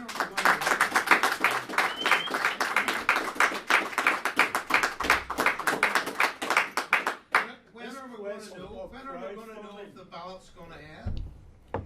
The ballot papers will be out next week. This was raised legal position if you were to help towards somebody, sponsor somebody. And the legal opinion was no, you would not be liable for a counter sue. You are. That's the first thing. Well, He'll tell you because he sat in the Crown Court. James, what is your legal position? The party paid out, what was it? Three- Best part of £500,000 Yeah. because it was considered to be attributed to the Jane Collins case, which was her being sued. It had put £80,000 into a defence, and Labour sued the party. They won. It's not. May I? Sir, we've spoken off camera as well, and let's not have this too adversarial, please, because we are on the real same side, and the real enemy is Lib Lab, Con Grown, Ramon Brexit, and that's not us. Look, my friend, we are not. I'm not a lawyer, thankfully. There's not a question of counter-suing. There's not a question of counter-suing. It's simply a matter of getting costs. So in that, everyone here has spoken incorrectly. It's not a question of counter-suing. It's a question of costs. Costs are automatically awarded. As James Pawlowski said, except talking about perhaps counter-suing, it's not. It's automatic awarding of cost. And if you have backed the losing side in a case like this, you are jointly and severally liable without limitation for that. That is precisely why in the Jane Collins trial, we got done over. And if two people hadn't died at the right time, I know that Gerard is not claiming responsibility for that, and we rushed through probate. Well, I've heard all this hero worship stuff. Look, friends, my last hero was Batman, yeah, and that was I was 9. So grow up, grow up. Your heroes will just let you down, whether they're called Tommy, Gerard, or Freddie.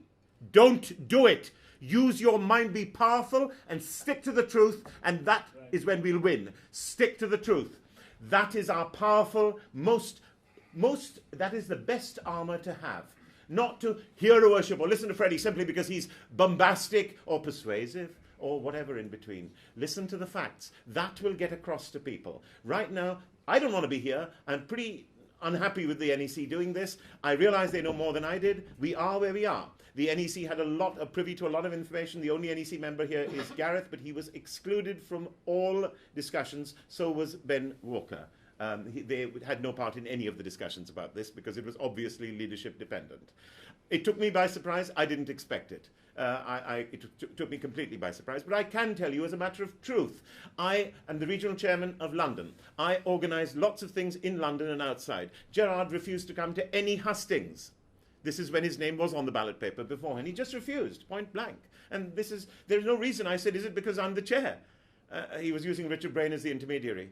I've known Gerard for ages. He just doesn't want this anymore. He's being portrayed as something he isn't. He's been doing it for 27 years. For God's sake, give the man a break. He's had enough. He doesn't want it. So you're pushing him and other people bringing lawsuits in his name.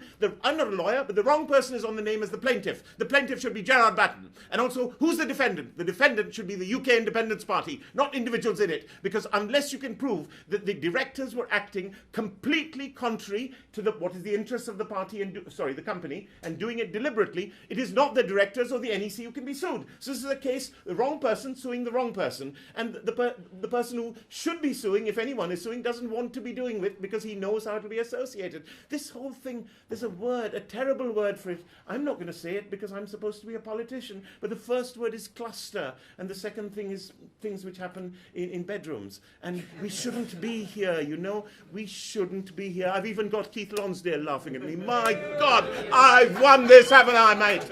You give me the fight. I'll have Gerard on the phone whenever it's needed. He will still be there. But it's not going to be his face on the front, which is what you'll get with Richard Brain. You'll just get him there. I don't like to hit somebody when they're not here, but Richard knows this. Just acting like a counterfeit Gerard Batten is not on.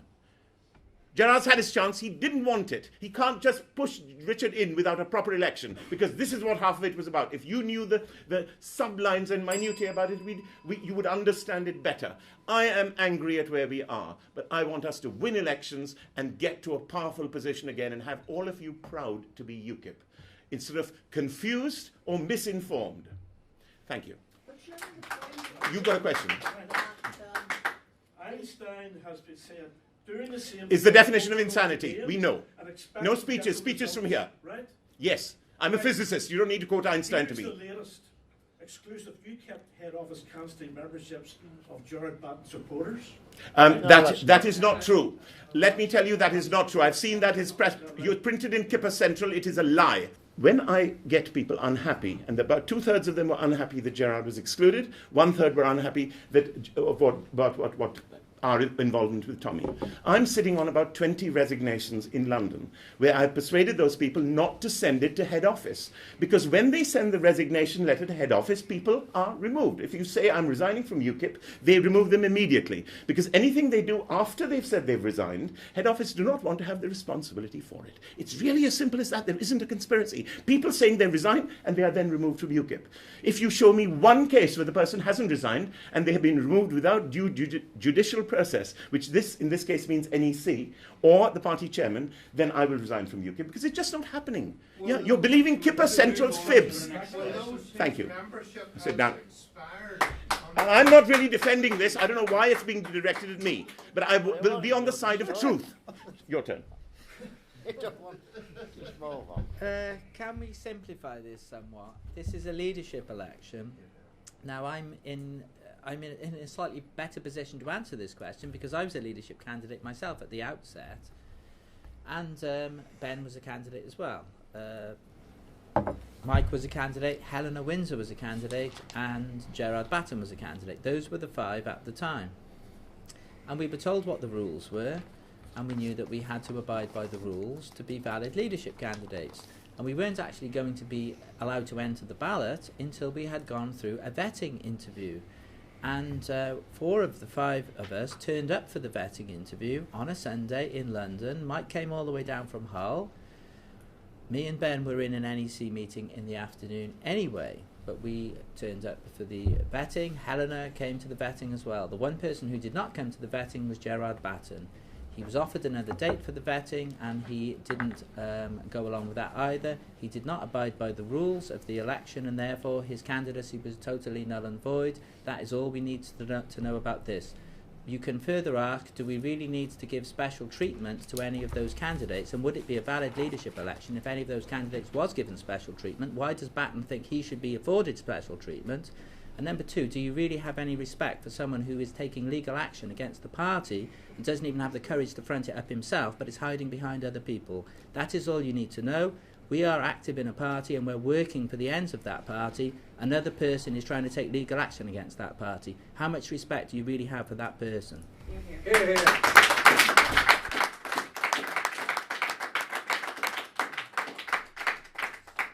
But the question was also, sir, it was also whether or not people are being excluded from UKIP because they're Gerard supporters. This is just a lie. This sort of smearing is just unworthy of anyone here. Fred, please let me chair the meeting. Okay?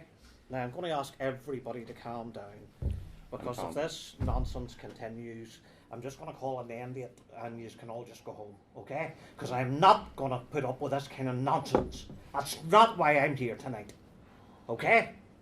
Now,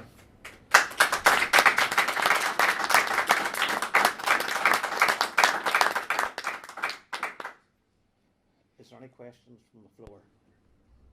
Yes, go ahead. UKIP, party of the working class. One of the most important groups there used to be was the UKIP Trade Unionist group. With the candidates, like reform that group, it was very important, and it was a very important group to reaching out, especially in the Labour heartlands. I know what I call that's an area where you're from there, Mike. It was very influential, especially within groups, to get out. So would any of the candidates get that group reformed again? Okay, go ahead, Mike. Yeah, I helped fund that when it first set off.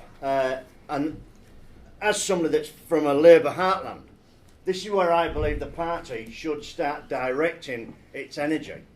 Because I don't think we're going to win any seats in the Tory areas. I think we're going to win the seats in Labour. Labour people now that I'm in the supermarket, in the pubs, whatever, these guys are saying, I've always voted, it's the old thing, I've always voted Labour, father voted Labour, grandfather voted Labour. But we will not vote Labour while Corbyn is leading it. So they've got no home to go to. They've got nowhere to put that vote.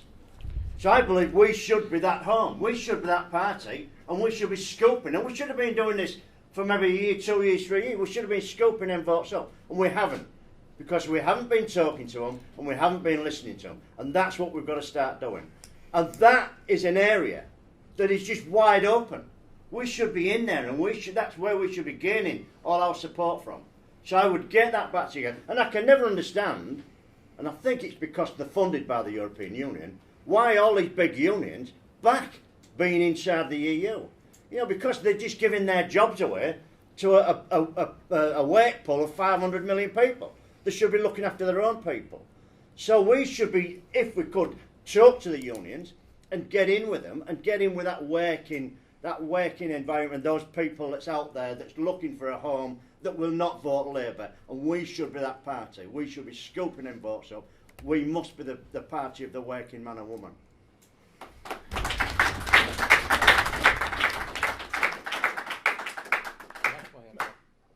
Spot on.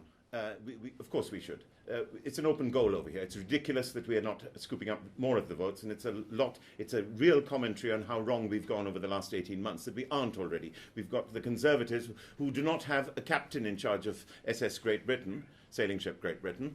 They have a barnacle attached to its hull called Theresa May, now replaced, finally scraped off after holding on with every bit of her limpet-like structures. And then we have the Labour Party run by a man who is more at home addressing terrorist groups than addressing the citizens of his country. Shameful, dishonest, deceitful, and a person who has abandoned everything he said he stood for. He has become that which he said he hated. We have the Lib Dems who are resurgent, so we have to be very wary of them. But with the main two parties being like this, why haven't we scooped up Labour and other votes altogether? If we can get help from the trade union groups, we should. My first conference at Doncaster, I made an impromptu speech at the trade union room, the room where the trade union movement was being addressed. This was in 2014. So absolutely, yes, we should. We are not a party of left or right. We're a party of right and wrong. Therefore, vote UKIP. I think it's very important that we try to get the working class vote and the lower middle class vote. Labour has largely abandoned the working class. It's happened over a course of 30 or 40 years actually, but it's becoming even more evident with Jeremy Corbyn's leadership. He represents a very hard left ideology. It only really appeals to middle class intellectuals. It isn't going to resonate with working class people.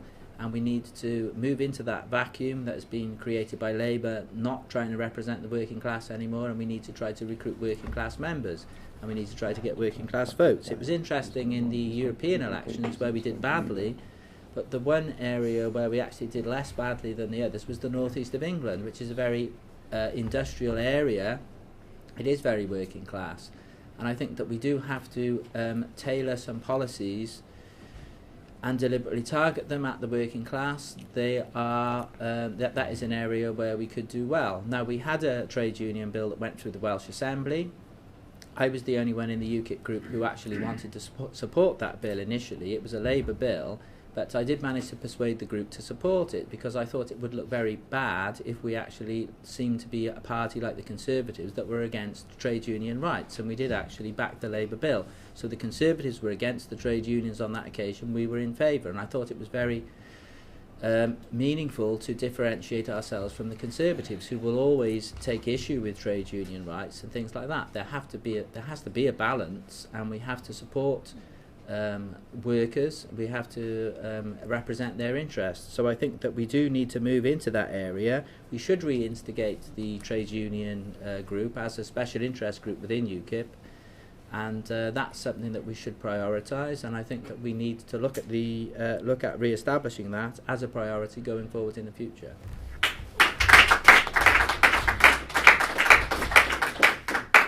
Okay, Raymond. Speaking mainly as Northern Ireland representative of support for the family in UKIP, now we have sent out a questionnaire to the 4 candidates. We've just had 2 replies, so we need a reply from Ben Walker and also from Mike Hookham. So that would be greatly appreciated. We have a website as well, www.supportforthefamily.org. But my question essentially is 3-pronged. Will you, if appointed as leader or elected as leader, appoint a family and children's spokesperson, something that is greatly needed because of the Muslim grooming gangs and other things? Number 2, will you defend the rights of parents to oppose and withdraw their children from LGBT indoctrination in the schools of England? And that will come to Northern Ireland. Number 3, will you oppose the planned extreme abortion regime which is being planned at the minute in Westminster for Northern Ireland, and the denial by Westminster of the clear wishes of Northern Ireland men and women as expressed in the Assembly in 2016, I think it was, and that was that we should not have abortion in Northern Ireland. Thank you. To appoint a family and children spokesperson is a fine idea. It's a very important thing to most of us as parents. So that's fine. However, you said because of Muslim grooming gangs. I don't care whether they're Muslim grooming gangs or not. It's any grooming gangs. Why are we making this front and centre? You're making the same mistake. Stop doing it. Stop doing it. You're mixing with the wrong people in this. They've got an agenda about Islam, Islam, Islam. There's 1.8 billion Muslims in the world. Most of them agree with us on most things.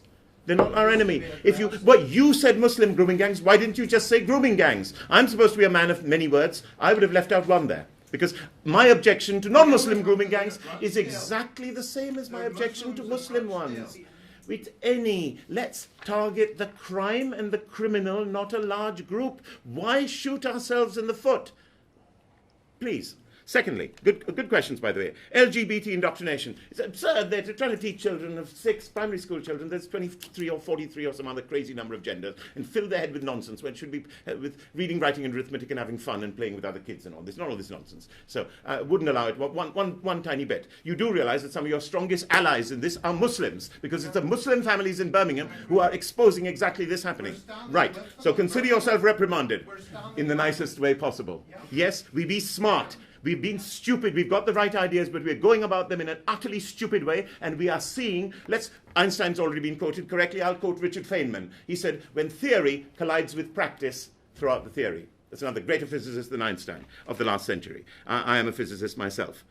The first 2 are very easy ones. The third one is abortion. Every abortion, in my opinion, is an absolute tragedy. Almost everyone. The woman doesn't want to do it. She's going to live with it all her lives, but the choice has to be hers. We can't have... Let's take UKIP's general policy. It was a very smart one with which we fought the 2015 election. It was about local referenda. So if you have an issue like, say, fox hunting, let the local people decide. And that's ideally suited for this. However, things like abortion can't be done locally because the people will travel, and if we try and make it delegitimize it, and people can't travel for whatever reason, then they'll use backstreet abortionists, and all sorts of other things will happen. Horrible things will happen. Now, I have not been given the gift of faith myself. I was born an agnostic, and I suspect, barring divine revelation, I will perish an agnostic. I just don't know, and I don't pretend to know. And please respect me for that. I have been told I'd get more votes by telling people fibs, but that is not my way. I will not. I believe the mother's rights are paramount, I'm afraid. So I do not support a Northern Ireland only ban on abortions. What about the right to life of the child? Every one is a tragedy. Every one of these cases is a tragedy. Why make it even worse by criminalizing it? I want delays on abortion. I want the woman having to go through counselling and all sorts of other things, but to actually physically fully stop her in Northern Ireland, when all she has to do is get the ferry to Stranraer, which is a very quick one, and have it done off on ferry.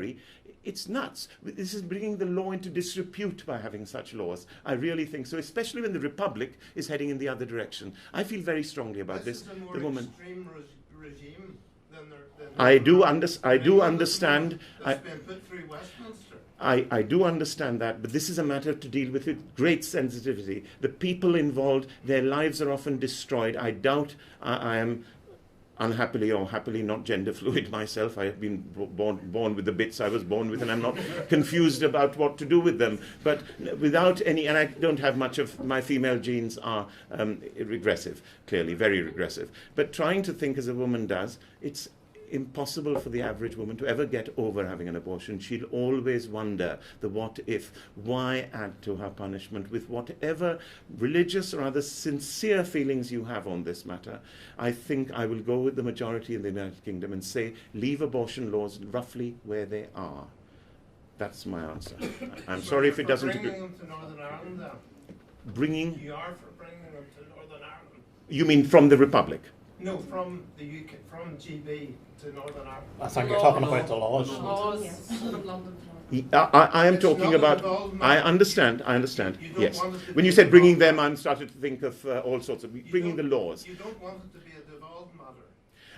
I'm not sure this one should be a devolved matter, to be honest. I'm really not sure that it should be. That's my sincere answer. Again, I stress these are individually tragedies. There is no winners in an abortion case, and I know it has affected the personal lives of certain people, not myself in my own case, but of other people I've been close to in UKIP, even potentially among people who thought of being leadership candidates. And this always leaves people with the doubts and the worries. Where we are in law, we cannot allow religious sensibilities to override everything else. But there are no winners. I'm just sad. I wouldn't strongly oppose or strongly push for either point of view. I think in general in the UK things are where they are. Maybe it's okay to leave Northern Ireland where it is and leave it a devolved matter. My feelings are not strong about this. But any attempts to make abortion harder, apart from counselling the woman, telling her, perhaps explicitly telling her, you're probably going to regret this up to the point you die. Yeah, just that it might be the case. It's like a cigarette warning. This is not. You're not going to be able to come back from this. That might be needed, but I think they already do this. If I knew anyone close to me was thinking of having an abortion, a lady, I would try. If she was a friend, I would tell her what I've just told you. But I would not dress it up in any moralistic way. I would say you may regret it, and you won't reverse this. You'll never forget it. Sorry. Okay, thank you. Mike? I'm on the same lines with Freddie on this. LGBT, I would stand shoulder to shoulder with the people in Birmingham. I've got an 8-year-old grandson. I don't want him to know about this. Later in life, if he wants to learn about it, then he's an adult, then he can do. I don't see anything wrong with somebody that's gay. Don't bother me. I ain't bothered. I'm not gay. I ain't bothered. If you're gay, you're gay. Fair enough. I don't have a problem with it. It's not a big issue to me. What else have we got? Abortion. My first wife, we lost a child. It was aborted because she'd caught rubella. That never left us. Yeah, so it's not an easy issue. It's always been a policy of UKIP. It's a moral issue, and it's down to the woman. It's her decision. A woman's body belongs to the woman. It's her decision whether she has an abortion or not mine. Well, that's not the policy. That was our policy. It's always been a policy. If it's changed lately with Gerard, then it's been done as he micromanages everything. It's always been. Well, that is it. You're asking me. I'm not asking you. So that is a policy on that. As for grooming gangs, I've already said this week, anybody that's out there grooming children, sodomising children, we should chuck them in a big dark hole and throw away the key. These people are paedophiles. Don't ever tell me that these people are doing this because of some religious book or because their big fella up there has told them to do it. They're doing this because they get sexual pleasure out of it. They are paedophiles. They are filth. Chuck them in a big hole. Forget about them. Get rid of them. And if the local councils, local police, and the politicians in the town are not doing anything about it, then as politicians we should be out there making sure that they do tackle this, as happened in Rotherham. We've just lost 12 councillors in Rotherham, 17 across the country, and more councillors will follow unless we get our act together. Those 12 councillors worked very, very hard with the Muslim community, with the police, to bring about convictions. Nobody knows about this because nobody was bothered in UKIP, because we was all standing outside of Westminster Court. But these people was doing their jobs as councillors, working very hard within the community and getting convictions. That is the way you tackle this thing.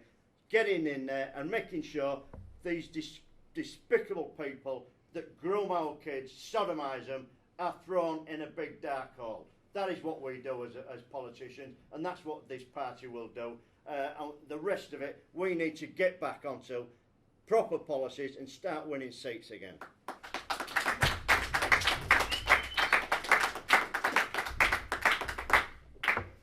Yeah, thanks for your question, Raymond. It was it's a complicated set of issues. You asked first of all about the family spokesman in UKIP, and I think that is a good thing that we have had a family spokesman recently. Now, support for the family was made a special interest group in UKIP again. I advocated that on the NEC. I wasn't the only one who pushed for that, but it became a special interest group. And yes, I saw the questionnaire that was sent to the candidates for Mike Gascoigne, so I'll have a word with Ben. He's probably overlooked it because of the punishing schedule of the hustings, so I will remind him to complete that, because we do need to know where people stand on these issues, and they are very fundamental issues. I have to try to reflect Ben's views on this, and one issue that he has raised that has come up recently is the parental rights of rapists, which is a strange situation that we've got into, whereby with the very odd human rights laws that we now pursue in the UK, rapists who father children are given rights to access their children, which is a very bizarre circumstance. So Ben has talked about this, and he's very keen to revoke the parental rights of rapists. So I think that is moving slightly away from the religious slant of the Islamic grooming gangs. Well, rights of rapists should be revoked, whether they're Muslims, Christians, or whatever the hell they are. Obviously, rapists don't really have any or shouldn't have any rights to see their kids, and this is becoming a problem for the mothers and the kids themselves. So that's one thing he has said. Now, on the other issues, family values have to be taken into account, and they should be prioritised by UKIP. And we will probably be the only party that will be pursuing them, because the Conservatives have abandoned social conservative values. So I can see where your questions are coming from, but the specifics of these questions are such that we have to actually have a balanced view on a lot of these issues. Now, the abortion issue in Northern Ireland is very interesting because it touches on many different things. In UKIP, we seem to be going along a line whereby we want to be integrationist and we want to be part of the UK, and we want to say that Northern Ireland wants to be treated exactly not exactly the same, but broadly the same as the rest of the UK.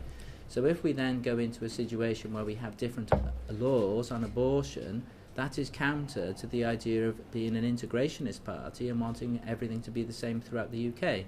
And there are certain legal difficulties with having abortion laws that are different in different parts of the UK.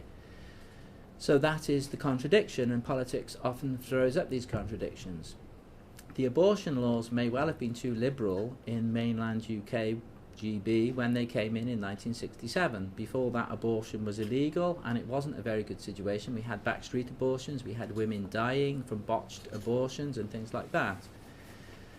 I think that the legalisation of abortion in its concept was possibly a better outcome, but the abortion laws were probably far too liberal.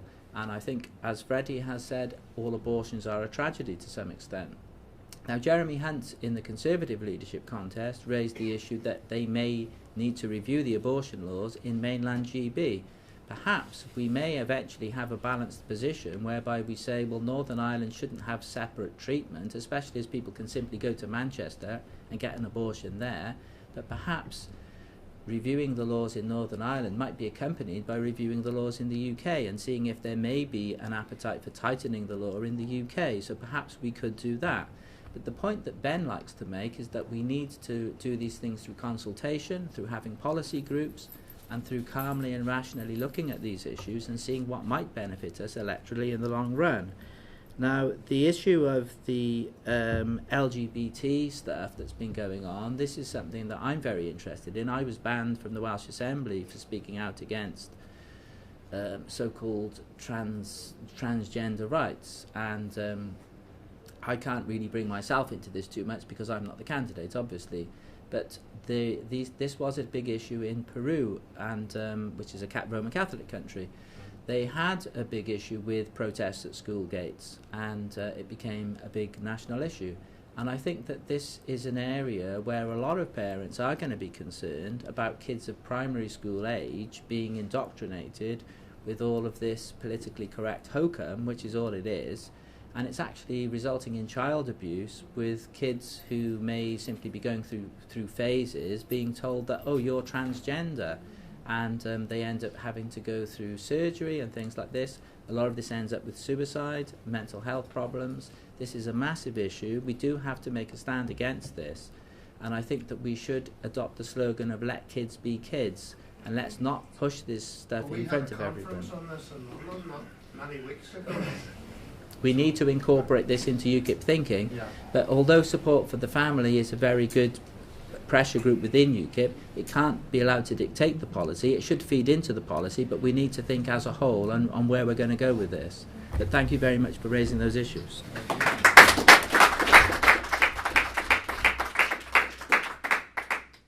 Catherine? Yeah, the 2018 manifesto actually has a policy specifically relating to animal welfare and the abolition of non-stun slaughter in the United Kingdom. How passionate are the candidates about that, and what would they do to oversee that coming to fruition? There's a petition on the go about that too at the moment. I'll take it if I can. I spearheaded the group, which took on 8 vested interests within UKIP, all who argued that we should continue torturing animals in the 21st century, which I consider completely wrong. I answered them rationally. 3 or 4 of them, one was a Jewish rabbi, Shneur Odsey, who took a view that I was therefore banning Jews from the UK, at least on Passover night. I proved this was not the case, simply because I know the requirements. We could have brought in freshly slaughtered lamb killed outside the UK in accordance with specific Jewish requirements. The old requirements that it had to be at the door of the house were removed when the Jews left Egypt. So it has to be on the steps of the tabernacle. And the tabernacle is somewhere else, not in the UK. The lambs are slaughtered. They are brought in refrigerated trucks, not frozen, straight into the UK and then flown out from London. And they'll have 3 or 4 hours to eat them. Not that I've ever met a sincere Jewish believer who actually stopped eating the lamb after the Passover lamb at sunrise the next morning. This is Nisan 1415 in the Jewish calendar. I do know a great deal about this. As to all other nights for Jews and all days and nights for Muslims, there is no requirement whatsoever for them to not eat frozen material, or indeed to be vegetarian, or to be any of the other options, or to use some other foods. So it is only specifically Jews for this night. I argued with representatives of William Dartmouth, an MEP of ours at that time, various farming interests, including Stuart Agnew and his ones, indeed with Pat Bryant briefly. And generally it was thought that I prevailed, that this is a good policy. It has 80% approval from the public, that we should not be torturing animals. If you want to really see how bad it is, go to YouTube and see the one where they have the cow turning over. She's crying and crying out for help, and we are sitting there and allowing this to happen. It's a real shame. We are not, I am a pet lover, and I feel very, very strongly about this. Tears are not far from me right now, and of frustration that it has actually come to this matter. However, this policy was strongly backed by Gerard. Gerard Batten did back it, but unfortunately, then this Tommy business started and everything else went out the window. This was all the events I've told you about were 1 year ago. I spearheaded because I was going to take them on religious grounds. And Muslims saying it's anti-Muslim is ridiculous. There is nothing in the Quran or Hadith which says Muslims have to eat meat at all. There's nothing to stop them eating refrigerated meat or frozen meat which has been killed abroad. So this isn't. There were also moves that we shouldn't even allow imported meat. But I think politics is a matter of balance. Let those countries make those decisions. We shouldn't go that far. So yes, I did compromise. I'm just saying if they have to torture animals to kill them, not here, and not in my name. And we should have nothing to do with it. This is inhumane and barbarous. We are a nation of pet lovers and cat lovers and dog lovers, and they're no different. Please, sir. Sorry, just to add on that. One of the things I've found quite common is you hear about people saying Tesco's and some of the big retailers are switching to all halal food. Yeah, schools. Choice. I find it deplorable. Well, we should have compulsory labelling, that's for sure, but do people read the labels? I'm not sure it works. I think the public perception of how bad this is, but if it's only frozen goods which have been brought in from outside, and they are clearly labelled, I think right now it's too far. I've also heard the argument by people opposing this, and within UKIP, that this would lead to cattle rustling, that they would simply, or lamb rustling, they would simply take it and steal it, and so on. But that may be true, but that's not beyond the wit of man to stop rustling being the reason for continuing to torture animals, simply because farmers would have the sheep, the lambs, the cows taken away. I have seen videos taken in the place where I rule UKIP, very democratically, the Republic of Londonistan, and I've seen ones where they're actually openly doing it in their back gardens, actually dismembering, murdering a cow, who is screaming for help that doesn't come, and then dismembering the corpse in the back garden of their council property. Somebody videoed it. It's shameful and shocking, shouldn't be allowed. A friend lives in Tooting, and Tooting. He can't get an English butcher's. You know, he can't get halal-free meat. Yeah. Can I add? You know, It's others' turn. I'm sure none of us want to torture animals. We have this issue in Cardiff as well as London, because I think the reality is in towns and cities where there is a large Muslim population, there is this creeping move towards halal meat, and people are eating halal meat without realising they're eating halal meat. You can go to restaurants and you have to look very closely on the menu to discover that actually what they're serving in many cases is halal meat. And the labelling, yes, you can label things, but let's say you go to a supermarket, there are so many different labels now, it becomes rather problematic. So we have to stop this move towards more and more provision of halal meat to benefit a minority group in Britain, which is basically Muslims who want to eat halal meat. Now we have to remember what the law states on this. There is only a provision to allow the slaughter of animals in the halal fashion for religious reasons. So it's actually illegal for outlets to feed non-Muslims with halal meat. And this seems to not be being observed. And I've raised this issue in the Welsh Assembly.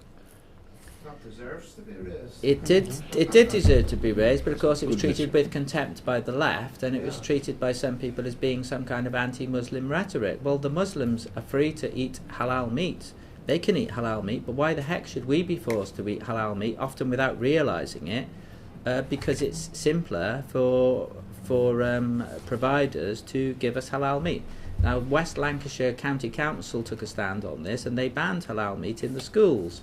because the danger is that in areas where there's a lot of Muslims, they will start actually providing halal meat to schools, and Christian school kids will end up eating halal meat without even realising this.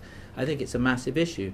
There is also a growing demand for halal meat from the Middle East, particularly Saudi Arabia, and there is a danger that after we leave the EU, we will have a growing market for actually exporting halal meat to Saudi Arabia. We need to make sure this doesn't happen.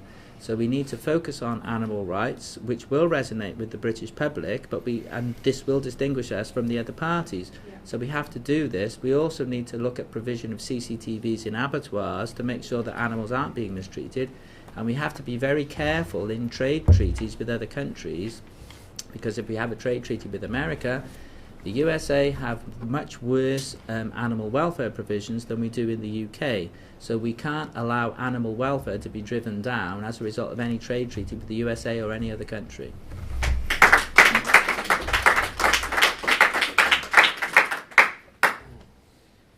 Well, Gareth's covered it very well. All loves a Robbie Murray, because you're eating halal. If you go into there, it should be labelled, and if it's just on the thing itself and nobody's reading it, well, let's have a bigger sign on there. This is, it's abhorrent in this day and age, and it's not just halal, it's kosher. I'd ban it. I'd just say that's it. In this day and age, we cannot hang an animal by its back legs, whisper some mumbo jumbo, and then slit its throat. It's abhorrent. It shouldn't be allowed. It should be stopped immediately. And as I say, it is in schools. We don't know what's happening, but it's definitely going into schools, and it's in supermarkets, and it's got to be stopped. And if the people, the Jews and the Muslims get upset, well, so be it. But we shouldn't be eating this stuff, and we shouldn't be slaughtering our animals in this way. It's abhorrent. It is, as I think it's Freddie said, these animals are screaming out. Go to an abattoir and watch them doing it. They're screaming out. It's terrible. It gives you nightmares. You wouldn't want to do it. So, yeah, just ban it. Just stop it altogether and say we're not having it. Thank you.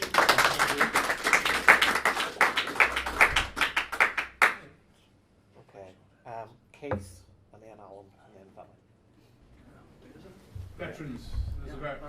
I'm a veteran. I know Mike's a veteran. There's about 4.5 million of us. The last count in the United Kingdom as a whole. Most of them are politically disenfranchised. They can't find a political home, particularly with the way they've been treated over the last couple of decades, and that's come to a head recently with the treatment of soldiers who served in Northern Ireland. A lot of these groups who I keep in contact with, I was until recently the UKIP spokesperson for veterans and the leader of the UKIP veterans group. A lot of these groups don't want anything to do with us or with any other political party because they painted us all with the same brush. They all saw us as the enemy. What would you as leadership candidates do to reach out to that 4.5 million people who are desperately looking for a political home? Okay, we'll start with Gareth this time. Thanks, Robert, and thanks, Keith, for your question. You were part of the veterans group that you wanted special interest group status within UKIP. Casting my mind back to the NEC meeting, I believe Mike, who was involved with you, proposed that you should be a special interest group, and I think I seconded the motion.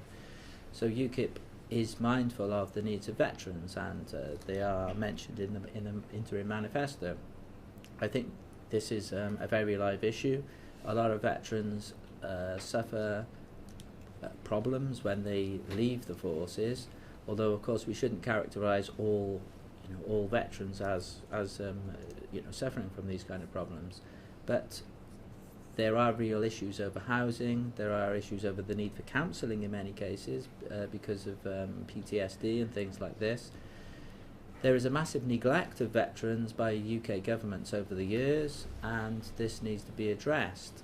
And I think that UKIP is probably the only party that is going to address the rights of veterans, so it is a very big issue.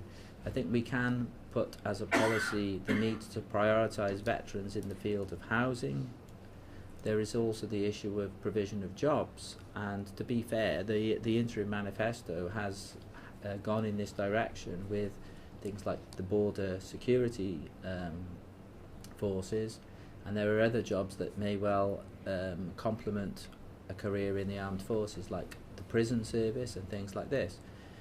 And I think that these are things that we need to investigate. We need what we actually need, and this is where Ben is very interested in this. He wants to develop policy groups. So a policy group in this area is very much needed, and it should interact with the special interest group, and therefore we can develop a policy team, and we can look at these issues, and we can deal with the people who have specialist knowledge in this area, and we can come up with policies that will resonate with that section of the electorate that you're talking about, the veterans. Ben is himself ex-Navy, so he's very interested in developing this.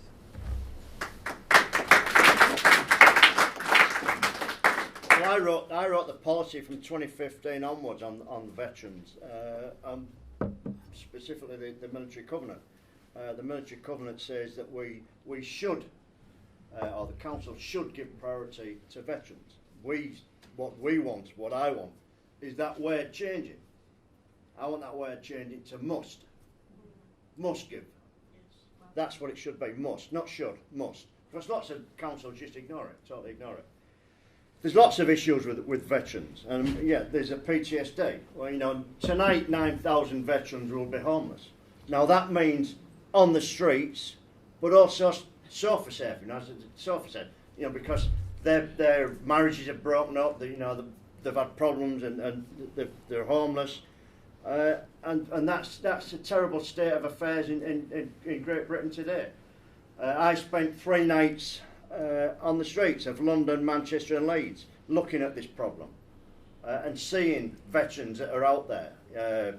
One guy in London, ex-BOT, ex-Royal Marine, shrapnel up the backs of his legs in an elevator state. He was self-medicating on strong alcohol. Bad state. That guy, we had a guy with us, Dave Woods, who ran a Veterans Association, and he actually helped him and get off the streets. But there's lots of issues there, and as Kate said, there's probably 4 to 5 million people out there, veterans and veterans' families, votes that we could gain. And I think we, as UKIP in the veterans community, have got a very, very good name. I've spoken in London, Leeds, York on these issues many times to the veterans, to street rallies with the veterans, and they know that they can trust me, they know I am. And they asked me, I should have spoke actually, I think it was last Saturday in Newcastle, but I was at a conference, well it was one of these HUstings, so I couldn't go. But so they do ring me up to go speak, because they know they can trust me, and they see UKIP as a party that they can trust and they will speak to. So we've got to garner that. We've got to get into there, and it's a big issue. It's a big issue, and it's been ignored by consecutive governments. They've just totally ignored it. They go out there and fight on behalf of the country. They get discharged, and they're just forgotten about. And the Northern Ireland veterans, it's an absolute disgrace. You know, the Good Friday Agreement allowed terrorists to walk free. Well, there's got to be reciprocal rights. You know, if we want peace, and we're saying we're offering the olive branch and saying, well, we'll let you out because, you know, we want peace. But you can't then go and arrest some 70-year-old guy that was sent to Ireland years ago, 40, 50 years ago, and arrest him for something you're thinking, yeah, I remember it that morning, yeah, I vaguely remember. And they're going to do him for something then, you know, manslaughter, murder, whatever. That's just not right. That's not right. So, you know, we need to get out there and we need to campaign and get those votes from those veterans and even some of the serving soldiers see as a party that they can come to. And we need really to get out there. And I've done my bit out there. And I'll just tell you one story. When I went to York, I spoke at York, and I just bimbled down the street, and there's hundreds of coppers all over the place. And this inspector said to me, he said, "Oh, Mr. Hookham," and I went, "Yes." He said, "Oh, we're here because of you." So I said, "What are you on about?" So he said, "Well, there's a lot of demonstrators down here, and they're all come because of you, because you're a racist scum." He says, "Are you going to start any trouble?" And I said, "Well, look at me, do you think I'm..." He said, "No." I said, "Come on." So we marched down the street, and there was all the Greens, the Lib Dems and all the trash. And they're all shouting racist scum, and all these old guys there, the Berries and the Smart, and they're all rows of medals out here. Racist scum, and they're all going. And that went viral. That did them more harm than it did the veterans, or than it did me. But this is how the Greens and Liberals and Labour and all, that's how they see the veterans, you know, because we need them when there's something to fight for, but once that fighting's over, we don't need you no more. These people give you the right to sleep in your bed safely, but once that's over with, they aren't interested. Well, we've got to be the party that says, well, we will look after you. We value your service. We value what you did to this country, or did for this country, and we value that, and we will make sure that you're at the front of the queue for any health issues that you have, front of the queue for housing, front of the queue for mental health. Because I know one lad that was sat in the middle of the road waiting for a bus to run him over at 2 o'clock in the morning. And when they interviewed him, they said, you know, why didn't you ring somebody up? He said, because the office that they tell us to ring up, the army, give us a number if we've got a problem to ring up. It shuts at 5 o'clock. He says, I'm crawling up the wall at 2 in the morning. This thing's shut at 5 o'clock. So that's got to stop. We've got to give these boys, and it's a bit like America. America really look after their veterans. You know, they're really, I mean, they just see them as something completely different. They've saved their country, and we appreciate it. Well, that's a mentality that we should have. Yeah. These people have served this country well, and we should appreciate that and say, thank you very much for your service. Thank you very much for putting your life on the line. We appreciate that. And we as the party should really be that party that pushes that forward and campaigns on that on behalf of these people, and make sure that they are appreciated.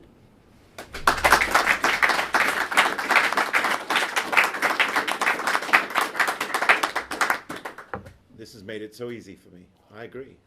It's an outrage. My close friend Pete Muswell knows you. He was the gentleman. For those of you who watched or came to London and the South East for the recent regional conference, joint one, you'd have seen somebody who proudly marched to the podium carrying our flag and so on. That was my friend Pete Muswell, a London chairman, branch chairman. Countries are judged, Churchill said, by how they treat people they have at their mercy. Our veterans are at the mercy of our country, and it's treating them awfully, and this is outrageous. If they ticked some box saying they're a refugee from God knows where it is land, they wouldn't be homeless at night. This is madness. We have a needs-based benefit system. Right, now you might say, so the veterans have needs, so why aren't they being met? But there's often psychological things. It may not be full-blown PTSD, but something else, which makes it harder for them to seek help, because they have been people who, they have pride. But the people who are taking the help are people who have no pride. They see us as just being mugs. They've got idiot written over here, and they come in, and they're taking the services. And there's unlimited demand for these services. And if people are there who are being professionally trained, Mike has been to Calais and no doubt encountered them, the scoundrels there who are teaching our people, the immigrants, how to claim things better. And there's no one doing that for the soldiers. And this is a crying outrage. Shame on the people responsible. Shame on government for doing it. Shame on them being part of this for so long. We are the only country in the world which treats its own soldiers as pariahs, and this is nonsense. This is rooted in the self-loathing that the left and cultural Marxists have placed upon this country. We're guilty for about everything. We're guilty about things which were even our great-great-grandparents were not involved in at all. Yes, there was an empire a long time ago, but by and large it was the most benevolent empire in the world. I'm not defending empires, but look at what the Dutch did, and for God's sake, look at what the Belgians did, and the Belgians just did it 110 years ago, and much of it put Hitler to shame in what they did in the Belgian Congo, etc. But our own soldiers, who may have made a mistake or may not even have done anything, they're hauled before court by the likes of that. I'm being careful about libel here. His name begins with SH, and a certain firm of lawyers who've made fortunes out of this, getting cockamamie stories from toe-rags and scoundrels who probably never anything happened to them, claiming they were tortured and this, that and the other, and that's in the recent Iraq war. Shame on them, and shame on our government for turning their back to vulnerable people who need our help. They send the soldiers out without armour, they send our aircraft carriers out without planes, but they've always got money for one thing: foreign aid. why are they doing this? The foreign aid isn't going to the people in need. They're going to corrupt individuals. Half of it is ending up in unnamed Swiss bank accounts or Luxembourg bank accounts, or the worst ones are Belgian ones, which are actually most protected by laws of privacy. We fund transgender girl bands in Nigeria. Now, I don't mind transgender anything's in anywhere else, but I don't want to be funding them. If they're any good, people want to listen to their music, they'll pay them. If they don't want to listen, they should shut up. Simple as that. But that is unfortunately what our money is used for. We are borrowing money from the countries or from banks based in countries to give those countries aid. I love many countries in the world, but I don't want us to be in a position where we are giving aid to the likes of China and Russia. That's current. We're still doing that. India is the well-known one. India's just going to put a second vehicle on the moon, and we are paying for it. We haven't put one yet. This is nuts. And when I tell people from those countries, from Russia, they just denied it. They said, it's false. It's not true. Then I proved it was true. They said, golly, well, I suppose if you lot are so stupid as to send it, why don't we take it? And in India, it was largely, we don't need it. It's demeaning for us. And I said, maybe demeaning for you. It's not demeaning for the politicians who managed to get it. So all of this is done while our veterans suffer. And it's this complete outrage. Why are we not hitting on policies like this? For the gentleman who has left, he is unfortunately not here to defend his point of view, but he believes we should just go on about Tommy, banging on about Tommy. I think we should be going on banging about Tommies. Amen. Amen to that.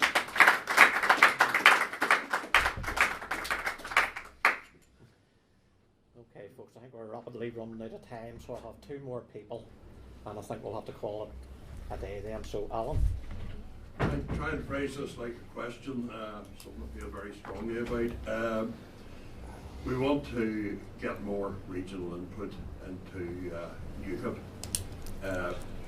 I would ask, Paul, have they considered how damaging it could be to make the NEC elected regionally, the elected members of the NEC? The NEC should be elected nationally. It should be represent members nationally on all sorts of issues. The issues we're discussing here tonight. There should be places, and we should be looking at that, and it has been discussed a bit tonight, where regions can be represented. And Mike was talking about regional chairman meeting, regional organisers meeting, not talking to each other.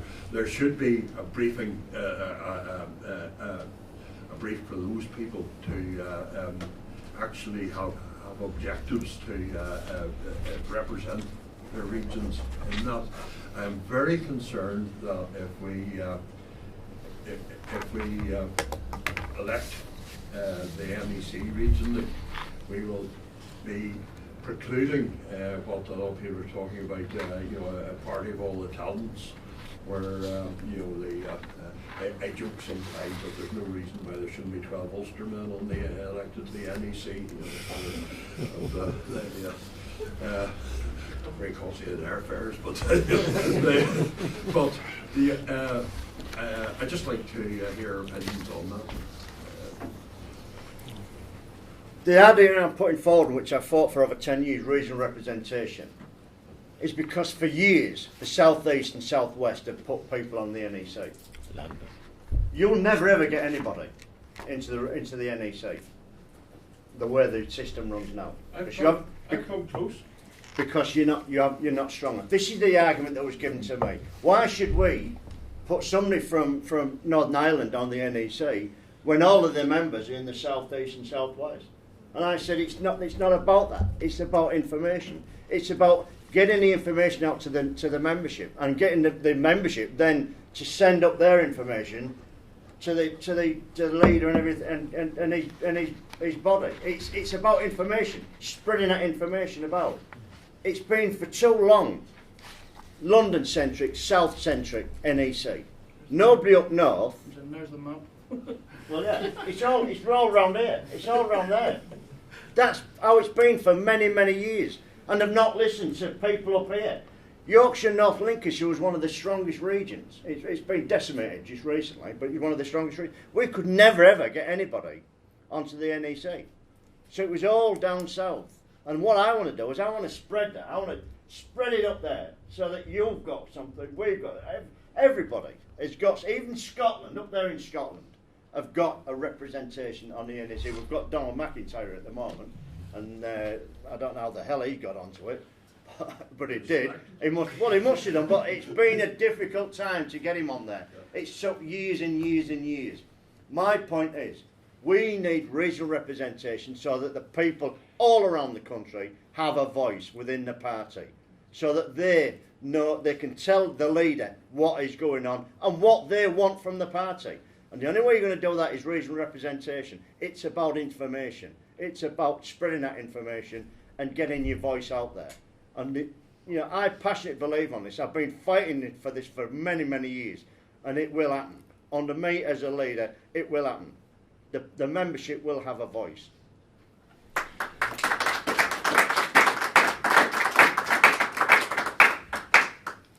Let's have. Oh, sorry, I didn't know that you were going to the toilet. Sorry, yeah, go ahead. I wasn't going to the toilet, I promise you. Right, it's quite simple, firstly. There's elements of truth, and there's something not quite right, because you're given a list of up to 94 people on the NEC, and who the hell do you vote for? You don't know any of them personally. This is part of it, and we end up with people who are not representing you. At best, the NEC acts like a jury, randomly selected. And juries sometimes do odd things, which you don't disagree with. But when they got rid of Bolton, you pretty much agreed.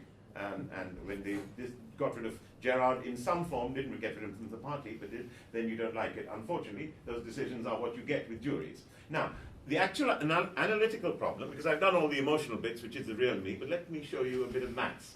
Now, I'm amazed this is not mentioned. Most of the membership of UKIP is here. That's why you get people returned from here. If you put the centroid, the balancing point for the map, weighted by membership, it's somewhere here in Watford. That's why you're getting people in the south, because the biggest regions are southeastern and eastern, followed by southwest. That's why you're getting it, nothing else. But currently there is an issue as well, so I'd go for a middle solution, a mixed solution, where you will get some regional representation on an NEC, on a jury like NEC. But the other thing is, understand the reasons for regions. I was going to say regions for reasons. And that is the EU learnt divide and rule. They made all these things up to divide Britain and stop Britain being a nation and thinking like a nation together. The regions have no other particular sense, and they're not equal in population. I believe I'm a representative of the largest region, which is London, because there are 2 or 3 million people living there who shouldn't be in the country at all, and they're in London. And London is actually the biggest, closely followed by the southeast. Technically, the southeast supposedly has a few more people living in it than we do. But there are other regions where there's less than a third of the population of, say, London or the southeast. Now, population-wise and UKIP membership-wise, these regions aren't equal. So that's why just doing it on this basis isn't enough. I want to look for people on basis of talent and ability. It doesn't matter where they come from. I couldn't care less whether you're pink, brown, or yellow with big spots on it. I couldn't care less whether you're male, female, or any of the alleged 42 versions in between. I really couldn't care less. When I'm asked about questions like this about homosexuality, I joke, I'm warning it's a joke and I hope you're not recording this, that I'd make being homosexual compulsory for all other men. For 3 years, it reduced the competition for ugly buggers like me. But except I'm not allowed to say that, so I didn't. So there you go. So we are allowed to make jokes. We don't go to jail for making jokes. You want a leader who is able to lead and take these things on. Freedom of speech is extremely precious to me, and I would never squander it. Now, here, we have a real issue. I would have said have an NEC which is partly elected this way, but do something to discourage there being 94 candidates up there. You can't possibly read it. People were doing it on the basis of their looks. Agree. Therefore, you got a random selection of people. If you're doing it on basis of talent, and where you're making an informed decision, at least part of this election may be done on a regional basis. I commend to you the system used for the Welsh Assembly and for the London Assembly in their elections, where you have partly representatives and partly from a list. And it's not beyond the wit of man to do so. Look up the Welsh Assembly, look up the London Assembly, and see how those elections are run. And there is a mixture of national, putting it into a national context, and regional. So there are 2 lists, but they all get onto the NEC together, and they act. This is all very boring admin, but it would get around the position right now. There have been some people who got on the admin, onto the NEC, who it was staggering to me they got in, because I knew where the bodies were buried. These were people from my region, which is overrepresented, which is London. London has a lot of the talent, but also a lot of the rogues, and that is simply the nature. of it. And you often get the two things together. I'm being very frank with you. Sorry.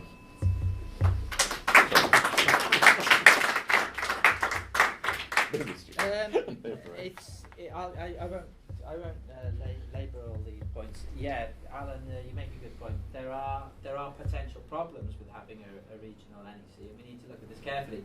But the main thing is the constitution would have to be changed to allow for it. So it would have to go through at an EGM or something like that.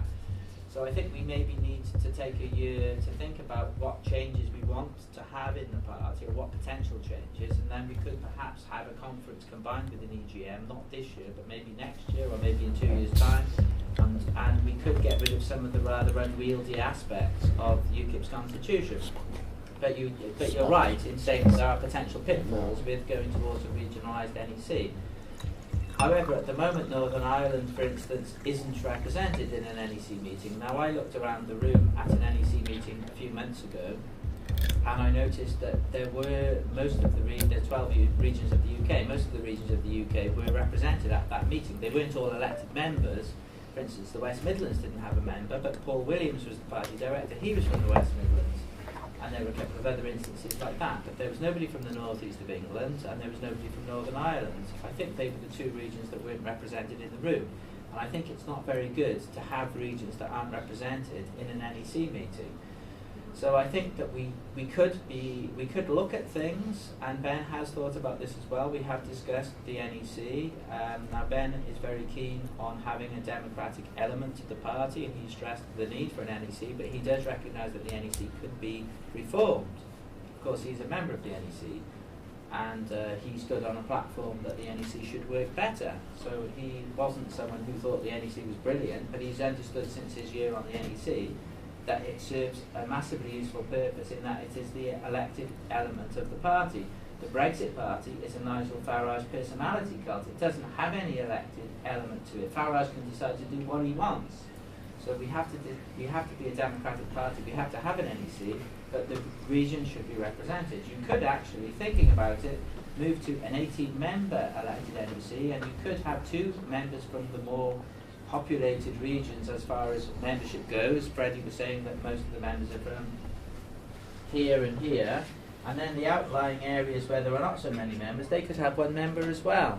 But at least then people would know who their NEC representative was. At the moment, it's ridiculous. People are just voting for people on the NEC on the basis of a photo and a couple of 100 words.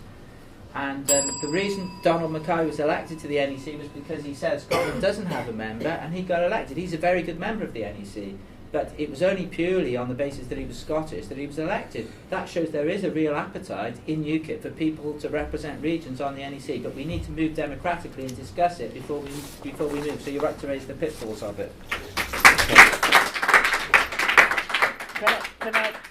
This is a big thing for me, because I've been fighting so long for it. As has been said, you elect your NEC member by a photograph that's probably 30 years old and when he got married. And 250, and I've read these things, and I go, I know this guy, that don't bear no resemblance whatsoever. So what I would make these people do, they want to represent you in that region, then they should get out to every branch meeting and say, I want to be your representative. So you've actually seen the guy, or the woman, and you know what they're talking, and you can ask them questions, what are you going to do for me? So you can ask them. So that they're going there representing you, and you actually know who they are. Because that's the way we've got to do it. And we've got to change. And the NEC members that are on there at the moment, the majority of them have all got elected because they've all said they want constitutional change. So it should be quite easy to say, right, well, we're going to change. And I wouldn't wait 2 years. I'd make this conference in Newport this year an EGM. And I'd push it forward then. And I'd say, we need to change. This party's got to change. And it's got to change sooner rather than later. We are dying. We've got to change. So do it now. Don't wait 2 years. Do it now.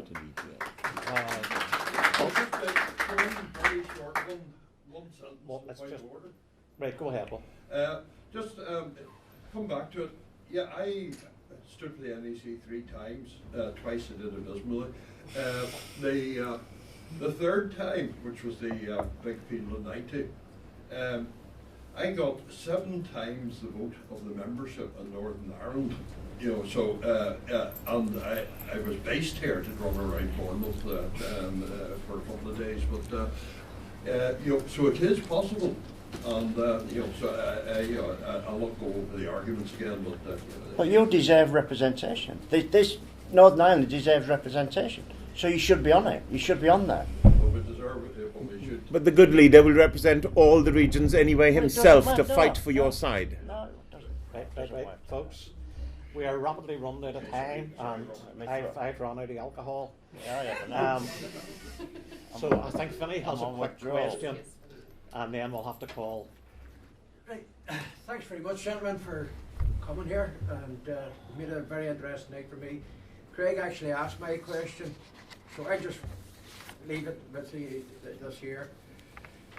I'm a vet, and I was often left in the brown sticky stuff, you know, by those that suppose to know better. When your back's against the wall like mine was, what are you going to do? Because UKIP's back's at the wall. We fight. We go on fighting. We fight and we fight and we fight. We fight even if we think we're losing, because we are setting an example to others who will then carry on the fight. If we don't fight, if we stand down with that crazy knuckle policy of stand aside, then we're just forgotten. We're casting ourselves into the dustbin of history. We're not. We won that. We won the right to have the referendum. We won the referendum. We are a great party and we'll be great again. We've gone down the wrong path for silly reasons, not because people were evil or bad. They were misguided and they wouldn't listen to wise counsel given by all of us and others. They just wouldn't listen. And when somebody doesn't listen to me, they know they're blooming well not listening, because I shout if necessary, but I wasn't listened to. But we are a great party filled with great people, and that's what we do. We fight. You've asked that question, and I think it's answered by all of the candidates that's standing in this election, because the last 10 days has been horrendous. It's been absolutely horrendous, because the way it was planned, he was in Birmingham one day, he was in Glasgow another day, he was in Newcastle, he was out there, and it's just been horrendous. So none of us would be doing this if we didn't believe in the party, and we didn't want the party to go forward. It's just different directions. I want it to change. I want it to change direction. I want it to be an electoral threat once again. Richard wants it to go the same old way and carry on doing what it was doing, because he thinks it's been a huge success the last 18 months. Well, it hasn't. So we've got to change. But every candidate is doing this because we want to fight and save this party. Yeah, but Ben did all the other hustings apart from this one. So No. didn't he do it? No, Ben's done about half of them, but Ben has had a child recently, so it's Okay, not. She was hanging on. I have done. I'm the only one who's done all the hustings. We was all hanging on with. Doesn't matter. We're not counting. Let me rephrase that. It's been a punishing schedule. I wasn't involved in it, but I was a candidate at the start, and when I saw the schedule, me and a couple of the guys who worked for me, we actually I drew the map of the UK, and we were trying to work out the schedule, and it was the second week was ridiculous. It was up and down. The guy that devised the schedule for the hustings, he seemed to have an idea that the dates shouldn't clash with one another, which was very good, but he didn't seem to have any idea that Birmingham is nowhere near Glasgow and Norwich isn't particularly close to Plymouth. So I do applaud these guys who've been going to the hustings. Now, Christ, I forgot the bloody question now. Here's the schedule for everyone. Forget the schedule. We need to fight. We need to fight. Ben is an ex-serviceman. He was in the Navy and he served in Afghanistan. He will fight. Now, an interesting point he made is he stood in 2017. He eventually withdrew his name, but many of the candidates in 2017 have buggered off. They're not even in the party anymore. He isn't going anywhere. He is here for the long fight, and that's a point that he has made. So I would like to point out that he feels his home is in UKIP. It isn't anywhere else. He doesn't feel any other party represents him, and he wants UKIP to be a fighting force again. And that's the only political party that he thinks represents him. And I think that's the case for a lot of people. If UKIP did go to the wall, where else would we go? I wouldn't have anywhere else to go, and Ben wouldn't have anywhere else to go, and many other people would be in the same boat. So the answer, Vinny, is we fight. Yeah, thank you.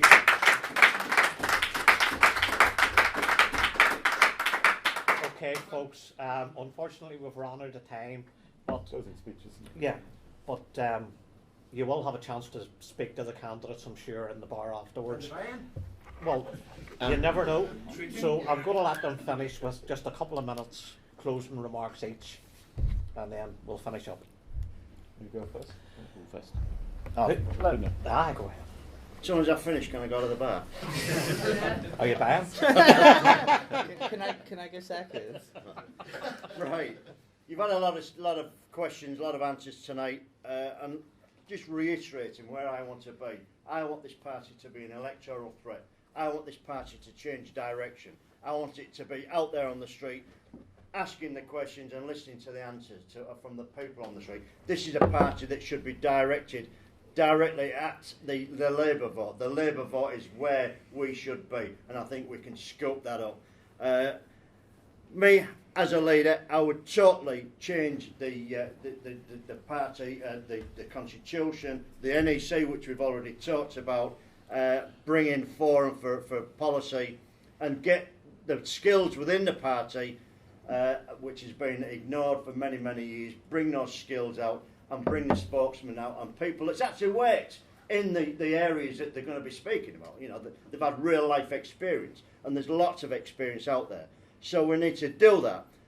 Vote for me, vote for change, changing direction, changing the headshed, and really get out there and making sure that this is an electoral threat where we can actually go out and win votes. Freddie, be quick. It's Gareth's turn. He wants to go to the bar. Ben is a reasonable guy. He works well in committees, and he wants to be a collegiate leader. He wants to utilise all the talents that we've got. He wants to empower the branches. He's very much the candidate of the grassroots. He wants people from the grassroots to tell us what their abilities are. He wants to form policy groups and things like that. The policy areas he's very interested in: defence, law and order, which we haven't talked about much tonight, and the NHS. And he's very interested in the live manifesto, so everyone can see where the policy has come from and everyone can have an input into where the policy is going. And he wants a policy unit as well. He wants to professionalise the party. Of course, he hasn't been here tonight, so please go on the internet, look at the other HUstings, and look at what he's like as a speaker and how he articulates his own ideas. I'm a poor substitute, but it's been a very interesting night, I would say, and thanks to everyone for coming, and thanks to Robert and Paul for organising it. And I hope that we have a viable party at the end of all this, and we have a leader who can bring everyone together. Ben can certainly do that. But of course, a party is not about one person.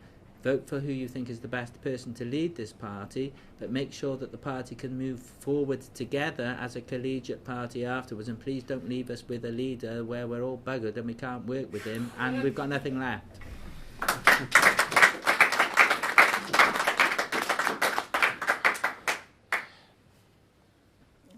Being difficult. I disagree. You need a person, there's a false dichotomy. You need somebody who is both a leader who will lead and somebody who will be collegiate. And the two don't rule each other out at all. Please give me a chance, because I will be that leader. While I have this well-known analytical approach, which then turns to emotional, my own daughter, when she used to ask me as a young lady, a very young lady, what's really important, Daddy? And she's talking to a physicist who's a mathematician as well, done lots of things with numbers and running businesses and blah, blah, blah, blah, blah. And I told her the most important things in life are all the things which you can't measure, which you can only feel. And that's what's important. And with me as a leader, that's what you'll get. And God help the enemy if they really, really try to take us on. Because I'll win. And I'll win for you. And I'll win for Britain. I shouldn't choose these words, and I do know them by heart, but just in case I make some mistake, I will look at these again. We shall go on to the end. We shall fight on the seas and oceans. We shall fight with growing confidence and growing strength in the air war. That's with the media. We shall defend our island, whatever the cost. We shall fight them on the beaches. We shall fight on the landing grounds. We shall fight in the fields and on the streets. We shall fight in the hills, and we shall never surrender. That's what you'll get with me as leader. God help them.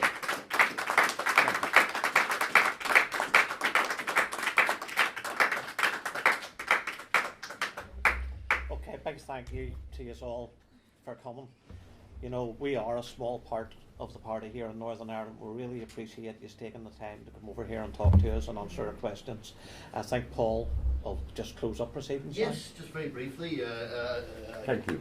Echo Thank you. Robert's comments. Absolutely ridiculous indeed for all three candidates for their attendance this evening, and yes, a round of applause is well earned. And dare I say, those pints, they certainly have earned those too. So, but thanks again to yourselves for turning out in such numbers. It really heartens me. I'm so buoyed to see you sacrificing a Friday night to be here, and I think that's a measure of your commitment, which is matched in equal measure by these three gentlemen.